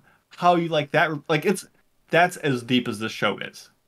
So season 1 happens. There is pretty much no revenge at all. There's nothing. Because he finds out maybe he kind of does like her, actually. And maybe she's not as bad as he remembered. But he says, we're doing a class trip in Paris and that's when I'll get my revenge. So episode 1, maybe within like 2 minutes, they're in Paris. Like, they just jumped right into it. And I had very low expectations. If you couldn't tell, I wasn't a big fan of season 1. It's done by Silverlink, who have been doing a bunch of sequels, including Misfit of Demon King Academy and Bofuri. And it's based on the manga. It's on Crunchyroll. So I came into this show expecting not much quality, but seeing if it offered any sign that it was actually going to get to a resolution, A, or B, actual revenge. And C, maybe those are the same thing. Who knows? So season 1 was a nightmare. If you had to watch, if you're like really into those trash harem shows, I don't know why you would even watch this one, because the harem isn't great, and it's full of just really annoying characters. And this show, this season, is no different. The framing, the character designs, the setups, the dialogue, the animation, the writing, pretty much every component of the show is lazy and infuriating. They will just be talking about stuff, and it's just so shallow. The main character, Aki, will be like, Masamune, I want to go with you tomorrow, just the two of us somewhere. It's a promise, she says, and then she runs away. And then some other girl, a French girl, who's like, I'm writing a Japanese manga, and I need Japanese high schoolers to be my models. And Masamune, you're so perfect, I want you to be the model for my manga. And then Aki will come running back and be like, but you just promised me you'd meet me. And everything just was so forced. The only good thing of this entire couple episodes I watched of this terrible show was this French girl who's trying to write, as I said, a Japanese manga, and she's making it a rom-com, and she has the characters pretty early on get in a relationship. And these two characters in this anime we're watching, Masamune and Aki, are like, no, you can't have them get together. Once they confess, it's 80% over at that point. Which is just funny and true because they are highlighting just the general rule. Like, it's very meta in saying, oh, we can't have the confession now because you'd ruin the story. Well, we will also not have any sort of confession. And you're like, okay, at least it knows it's a terrible show for that. So, I don't know. If you haven't seen the first season, I don't know why you would pick this up now. It's 6 years old and it's outdated. And if you really like the first season, I mean, I guess you're just going to keep on getting more of the disappointment you signed up for. But it's really, to no surprise, it continues to be the exact same quality of crud, and it's a bad show. And I guess you will only keep on watching it if you're just really that invested in the potential revenge, because there's no chemistry of actual solid romance there. So, yeah, Masamune-kun's revenge will be getting a fail. And that's all there is to it. I just don't get, like, I'm so glad you failed that, but the characters are just so stupid in these anime. It's like... Yeah, and that was not the best impression, because I was trying to leave out so much. Like, the lolly mom, who just is 3 feet tall and is the mother character because it exists. Or all these side characters who are just so insufferable, and all the subterfuge that they try to do, and it's just so shallow, and it feels like it was written by a 5th grader. Well, yeah, I mean, and plus, like, if you're willing to go through all that effort for a girl, you obviously like the girl. So, but then she decides she likes you too. Well, you have what you wanted. So yeah, but now he maybe realized that she wasn't actually as mean as I thought, and it was a completely different character. Just ass pulls, just rug pulls, just forced contrivances. Season 3 of that, though, is like the self-loathing season, because he'll realize that he had what he wanted and he fucked it up, and then he'll hate himself for it. But it's like, in order to fix all that, all you needed to do is have like 3 drops of introspection. You'd understand your own emotions a little bit, then you quit being such a fucking child. Yeah. So glad I don't have to watch that shit. Listen, I picked the show so you guys didn't have to, and I fell on the sword, and you're welcome. So that was all 7 of my shows. Thank you. So you are only one pass. You're literally you're a hero, truly. All right, so this next one is called My Unique Skill Makes Me OP even at level 1, aka level Level Ichi dakedo Unique Skill de Saikyou desu. This is your de jour isekai of the season, one of them, I'm sure. So basically, this guy is working at a black kigyo, aka a black company, which would be a company that would just work you and your whole life become a company with, people like they seek like a 50-50 work-life balance or whatever. A black kigyo would be like where you have no work-life balance at all. Like you're just at work all the time. Anyway, he dies at his desk from overworking, which has a name. I think it's Karoshi or something like that. And he wakes up in his new isekai world, of course. And he is weak. He's level 1, but despite being level 1, of course, he has things about him that make him OP, because that's how every isekai show of this type is. And in this case, he has basically garbage tier stats on everything except item drops. So he has an S tier item drop skill. And so he is immediately able to make like a lot of money. So the first thing that happens is he meets this girl who is like this cute little overly bubbly girl named Emily, who is just happily murdering like rabbits or something to get cabbage, some like really low level drop that they have, and then so she can sell it and make like a tiny amount of money. And he basically he like eclipses 3 years of effort for her effort in the matter of like a week, because everything that drops for him is like this rare item that she's never able to get. And he immediately buys a house, and I can't remember how it happens exactly, but he ends up like inviting her to live with him because she's doesn't have a place to live. So he's being nice. So he's not like a dick. He's not like one of those dick, like he is a generic black-haired protagonist, Caroline. But he's not like a douche, so he really wanted to just help the girl, and that's pretty much all there is to the anime. I mean, he's able to farm, like, in some RPGs, if you're really lucky, an enemy will drop like an item that'll raise one of your stats, it's in like Dragon Quest, I think they're called like skill seeds or something, like a strength seed, and then you'll use it and make your strength go up.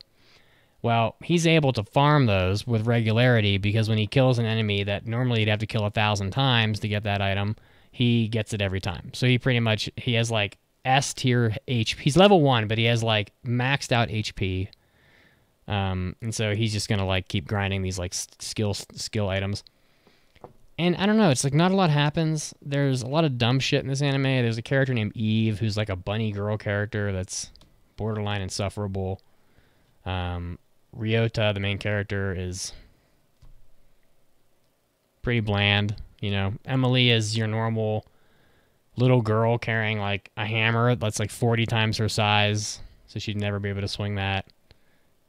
It's just what you expect. Dungeon crawling, normal stuff, but a little bit dumber than usual. Like, take what you would expect of like a lighthearted dungeon crawling isekai show and just make it stupid. And that's what this one is.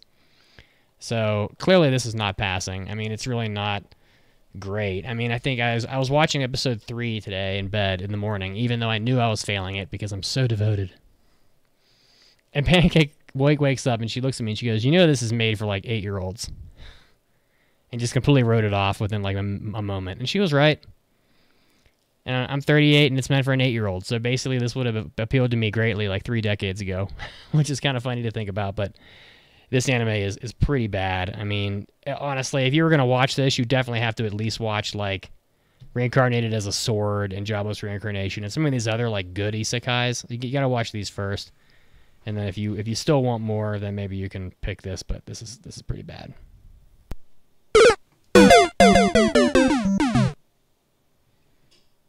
Okay, so next one on the list is Dark Gathering. This show is about our main character. He is a college-age boy, and all throughout his school life, he has been plagued by the curse that is his ability to sense ghosts and monsters and that kind of stuff. People. Yeah, he actually can't see them. He just senses them. Or at least he doesn't naturally see them unless they reveal themselves. He can see them or something like that. So this kind of ruins his life. He given anxiety to the point where he becomes a hikikomori for most of his school life after his friend got hurt in the process due to the spirits, and then his hand got cursed. So he has a cursed hand. He becomes a hikikomori.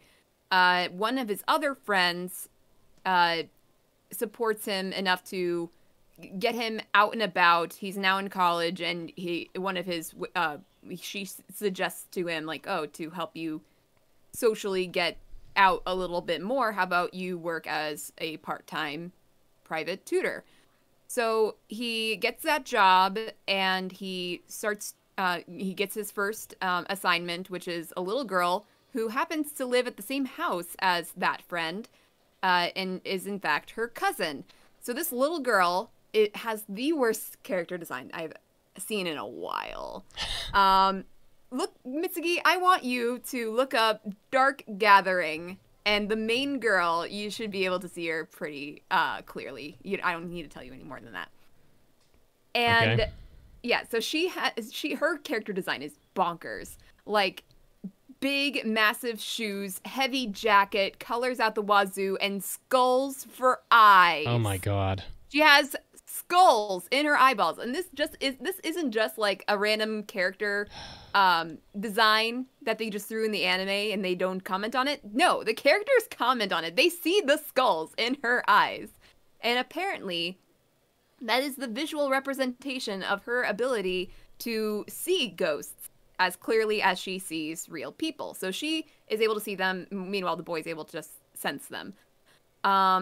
Her ability to see ghosts come from a situation that her family was in. They were like driving in their car, and they get into a car accident, and her dad passes away, and so does her mom in the process.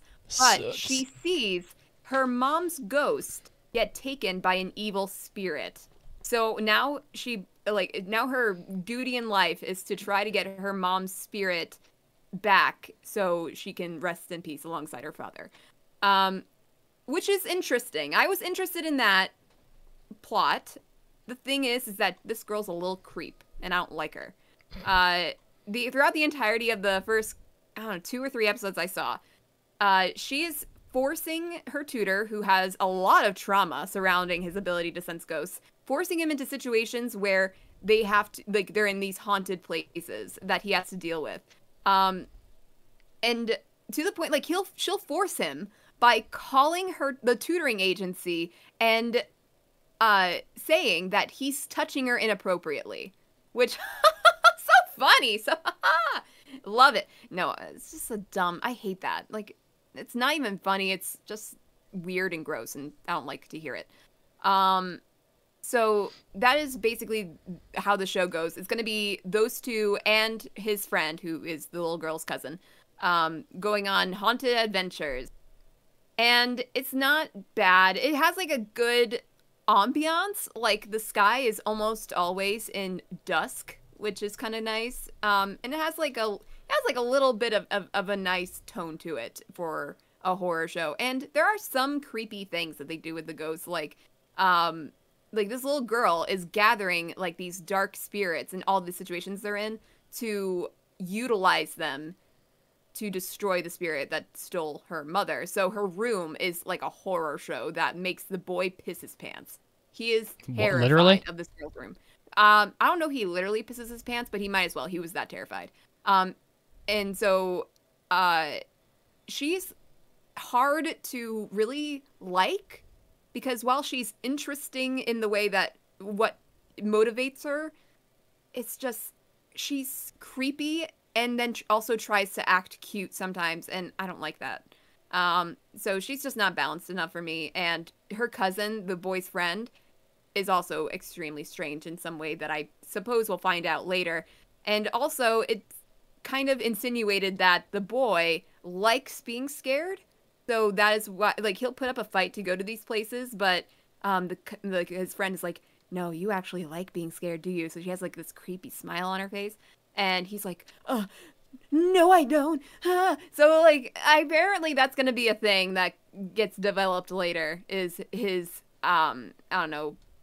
his wanting to be scared.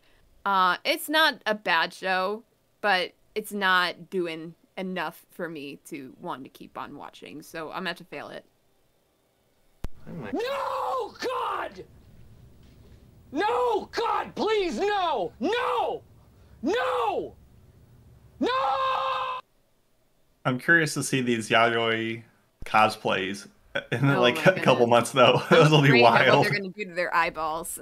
Yeah, Yoi is the name of the little girl, by the way. I hope it's not a trend because it's the most unappealing thing I've ever seen. Like, I hated it in... What the hell's the anime called that I already forgot what it was called? Oshinoko. Oshinoko. Yeah, I No, hated that it. one actually, like, I know that you don't like it as like a general rule. In Oshinoko, I thought it was very stylistically done and kind of pretty, and especially when it was eyes that were... Well, on her eyes screen. were a little better This one because is just obnoxious. her eyes were better than the two kids because at least hers were symmetrical. But Yeah.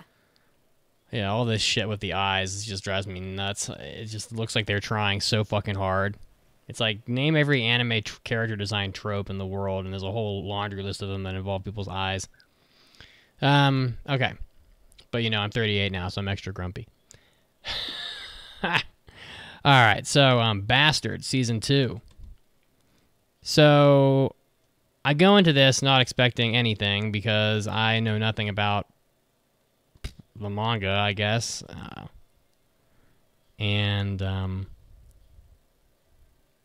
Well, let's see how it goes. So we all know that at the end of the last season of Bastard, Dark Schneider got his penis blown off and went back inside. Oh, you like that, Caroline? He did cry about it. But you didn't see the end. Seen it. I didn't see the end. I didn't finish it, but The whole diatribe about how his know beautiful what penis got blown off. It was fucking hilarious. It really did. So he goes back inside of the little kid whose name is I can never remember his name because it doesn't really matter. Lucian? Thank you, God. See, you're not old yet, and I am. Lucian. We balance each other out. Yeah, Lucian.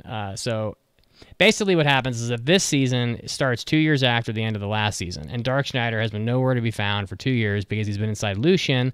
And even though they've been trying to summon Lucian they've been trying to summon Dark Schneider because they need him, Tia Noto Yoko, who is still like one of the hottest anime characters ever, continuously kisses Lucian all the time because they keep trying. So weird. They're trying to summon fucking Dark Schneider, but he won't come out, and they can't figure it out. Traumatizing for this kid. He's a little older now, so Lucian is like almost 18 at this point, but he doesn't seem to age because I don't know. He's got the curse in him, so he just doesn't age. Wait, isn't it 2 years in the future? Yeah, so he's. I think they said he was. I think they said he was 17 in this one. So he's got the dog in him. He's a little. Yeah, he's a little older, but Dark Schneider will not come out. 10 in the first season.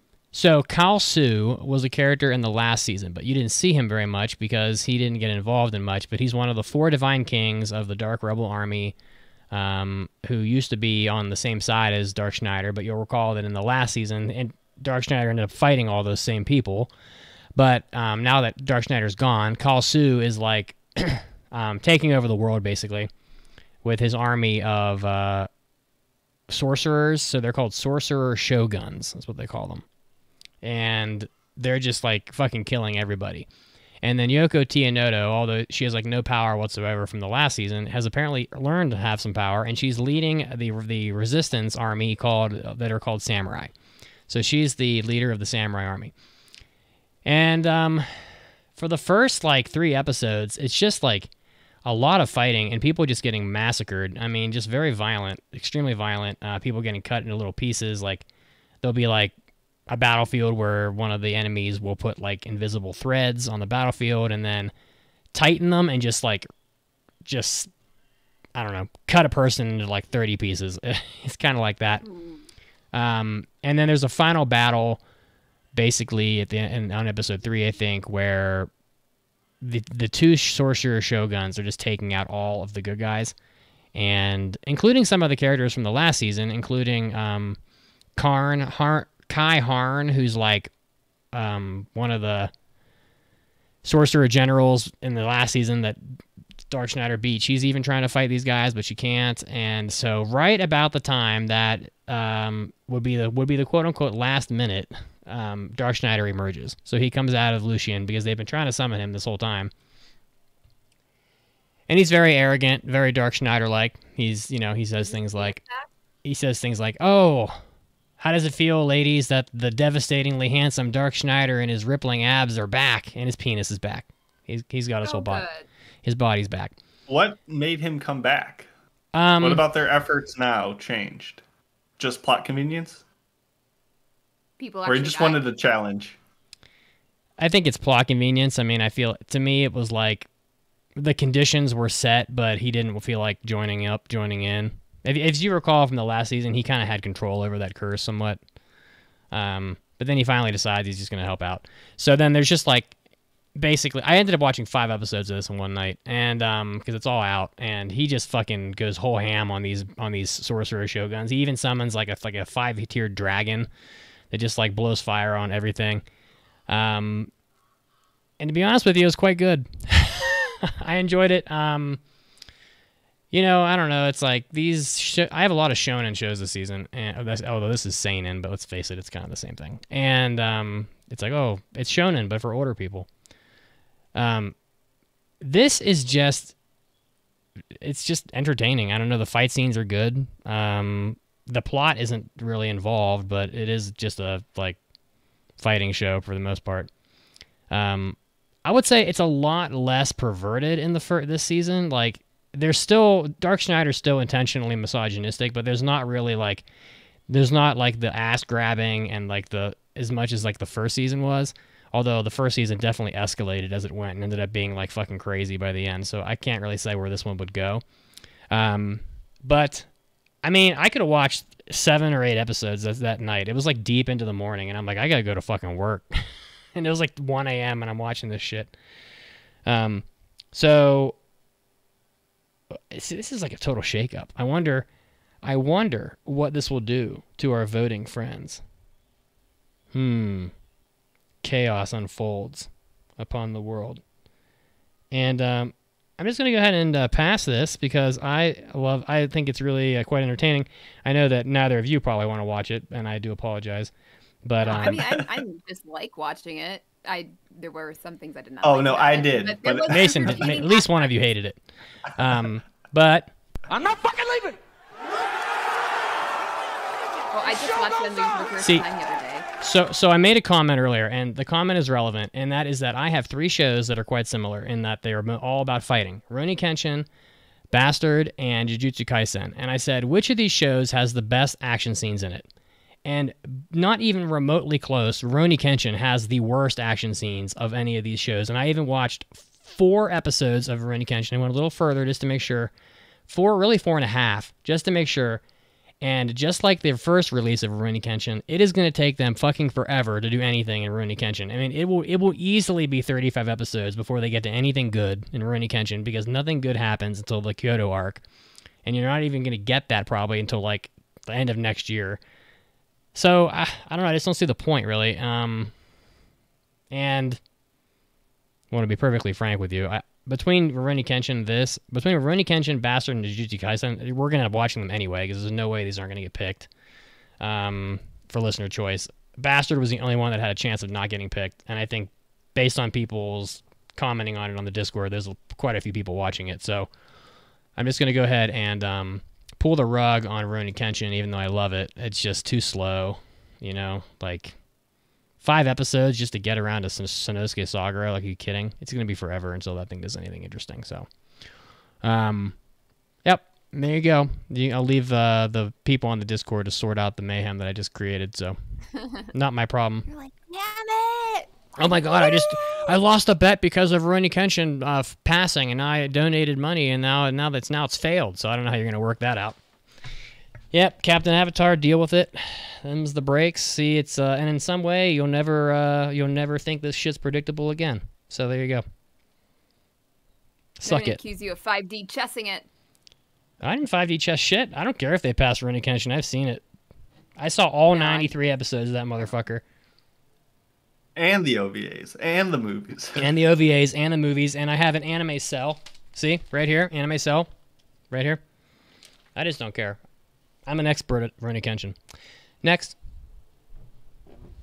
I have no shows left, but that doesn't mean I'm not going to talk about a show. As someone, quite a few in the Discord expected, I'm diving deep into my unknown secret hidden dugout 8th pick, which is Undead Girl Murder Farce, or Face if you're Mitz, or Fart if you're Mitz. Farts? Or however you want to say it. Which is interesting. Her because, farts murder people? that would be impressive because of her lack of a butt. But wow, that sounds awful. she does have a face though, so you got that going for her. And it's interesting because a lot of places just have this as Undead Murder Farce, like remove the girl from the name. I'm not really sure why.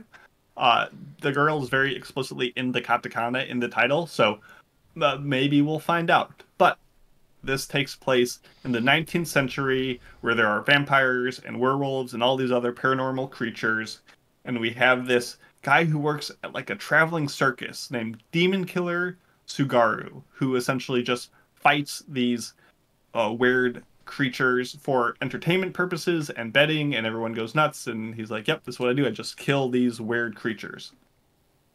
And after fighting off quite a few of them, making a name for himself, he gets approached by a maid who is carrying like a covered bird cage pouch, and they kind of get a little, not snippy because she's not saying anything, but they start fighting. He kind of proves his talents. She's a competent fighter as well, and it turns out that the maid is kind of working for someone else, a person who is in that shrouded bird cage that she was walking around with, and that person is a headless lady. She just has no body, and her head is just being carried around on a mission to find the person, item, creature, oni, demon, whatever, who, decapitated her. And she's trying to find her lost body, so maybe she can kind of be put back together. And she's like, know who will help me? And facing off all these opponents who are onis, this demon killer dude. So they kind of go on a quest to Europe to solve the case. And that's kind of the setup. It's by Lapin Track, which is a studio built from former members of Brainsbase. A lot of co-animation credits to their name, but not really a lot of originals. It's based on a novel series, and it's on Crunchyroll. And I kind of just didn't know much about the studio. The name didn't really appeal to me, which is why I didn't pick it very highly. But now that I've watched it, this is a pretty decent show. First glance, I did not love the art style. It's very plain. You can tell that they did not make the show with much of a budget. You talk about Jujutsu Kaisen and all the visual mastery that has. This is not that show. But it uses a lot of tricks to add pizzazz that are kind of cheap in a way, but are more tasteful than what you would normally get. So whether they're using like a filter effect, or they use abstract angles, or weird kind of PowerPoint frames to kind of move stuff around, it kind of just feels good, even though you can clearly see that they didn't have much behind it. And this show easily has some of the most potential out of any show this season. It's got a lot of energy. It's got this cryptic vibe to it. There's a lot of unique shots and excellent scene transition cuts, courtesy of director Shinichi Omata, who did Rakugo Shinju, Kaguya-sama, and Sankareya. So just a lot of talented people behind it. So even in the absence of a lot of, I guess you would call it budget, that seems like the cheap way of saying, oh, this show doesn't have a lot of Sakuga, therefore they don't have budget. I know that's not the case, but it definitely was well considered in how it's framed. The writing is solid. A lot of the shows that you would compare it to are shows that you would talk about writing in a favorable sense, like Monogatari and stuff, but it still feels unique. It has its own presentation and ideas. It's not like just copying from other more successful franchises. It has its own identity, and that's really important to me. So the combat was moderately decent. If you've ever played Sekiro, they have that like Mikiri counter where you kind of like stomp on the opponent's like sword spear thing, and he does that. I'm like, oh, it's just like Sekiro. I love that game. Yeah, Undead Girl Murder Farce was indeed an enjoyable time. Better than pretty much anything else I watched this season. Very excited to get more into it, and because of that, I'm going to pass it because it was fun and we needed it this season. Ooh, that's a bingo. Ooh, all right. Exciting. So Making here we progress. go into the last show on our impressions list for the season. we're going to be talking about Helck. So Helck is about a hero, a human hero that is currently in the running to become the next demon lord. So in this, world, there's the human world, there's the demon world. The demon king got killed by a hero, and now they're having like a tournament amongst the demon world to figure out who's going to be the new demon lord.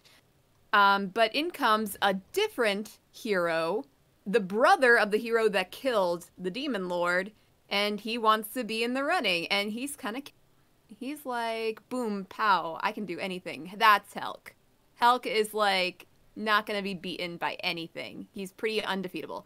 And he does it all with like a very cheery look on his face. Like throughout what you see of the show, you don't really know what he's thinking, why he's trying to become king of the demons, because he seems to like everyone in the demon realm. Like he's very friendly and he seems like an airhead, and he's just like going through this tournament not even trying to win. He just does. He just has that luck and that ability. Meanwhile, there is a higher up in the demon realm. She's not a demon lord, but her name is Vermilio, and she is really pissed that Helck is in the running. She's like, wait a minute, why is he even in this tournament? He's going to ruin everything. So she is trying her best to skew the tournament away from Helck's favor and sabotage all of the events to try to get him out, because she doesn't trust that a human would actually be on the demon side. And here's the thing. So Vermilio, she can be cute, but she has a tendency just to keep on yelling. Like, she's a yelly character, and she does it a lot. To the point where I was getting pretty annoyed with her. But yeah, that's kind of where the first, I think I watched 4 or 5 episodes of Helck. And that's kind of like where it goes. They travel to like the finalists of this tournament. They travel to a castle that was recently overtaken by like winged humans. Like these humans like underwent some sort of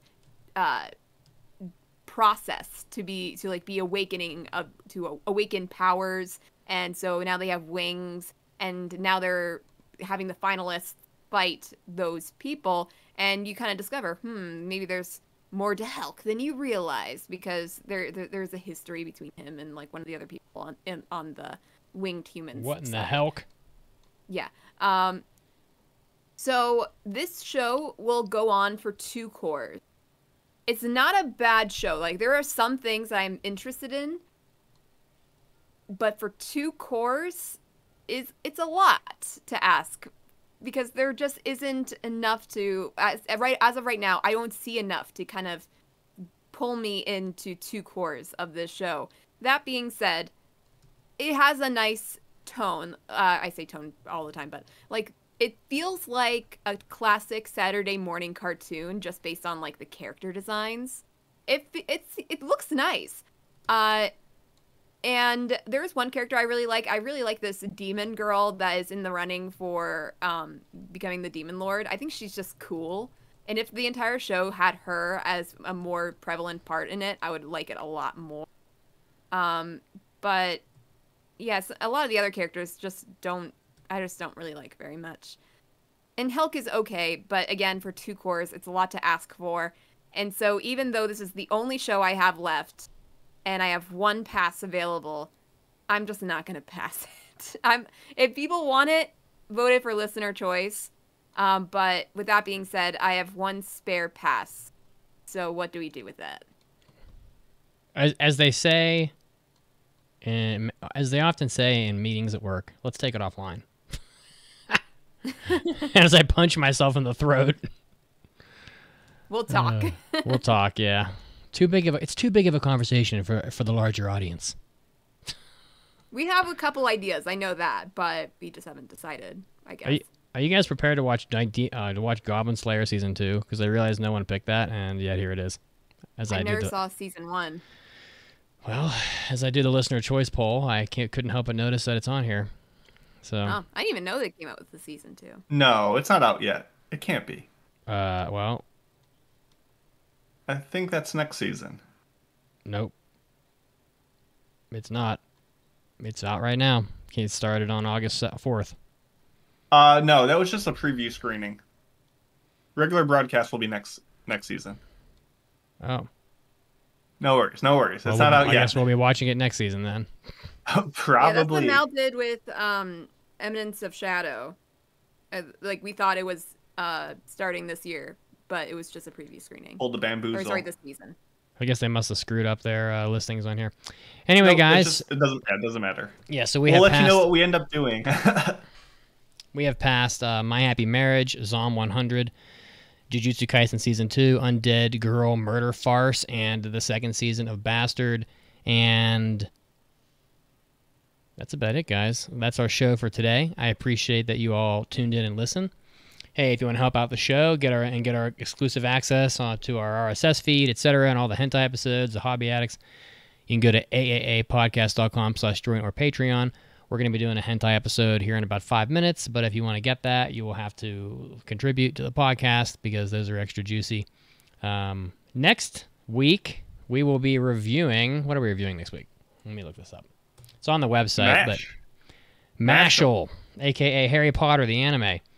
Woo! And we'll be talking about that meme that came out where every single anime character, it just looks like a cat. Let's not bury the lead. Well, that's on the agenda. It's on the website.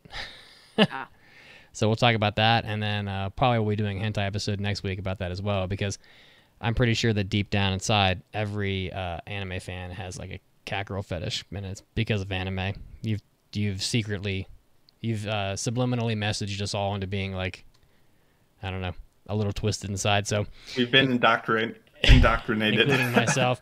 If you want to follow us on social media, you can do it on Twitter, Facebook, Discord at aaadiscord.com. I can't make it any easier for you than that. Please help us make use of our link that we have to pay for to keep existing. We're going to be we're on TikTok. We're everywhere, people. So just follow us wherever you wish. We appreciate you very much for listening and for watching live on Twitch. Please drop an iTunes review. You know, I said that it would be a great birthday present for me to get to 1,000 reviews on Apple Podcasts.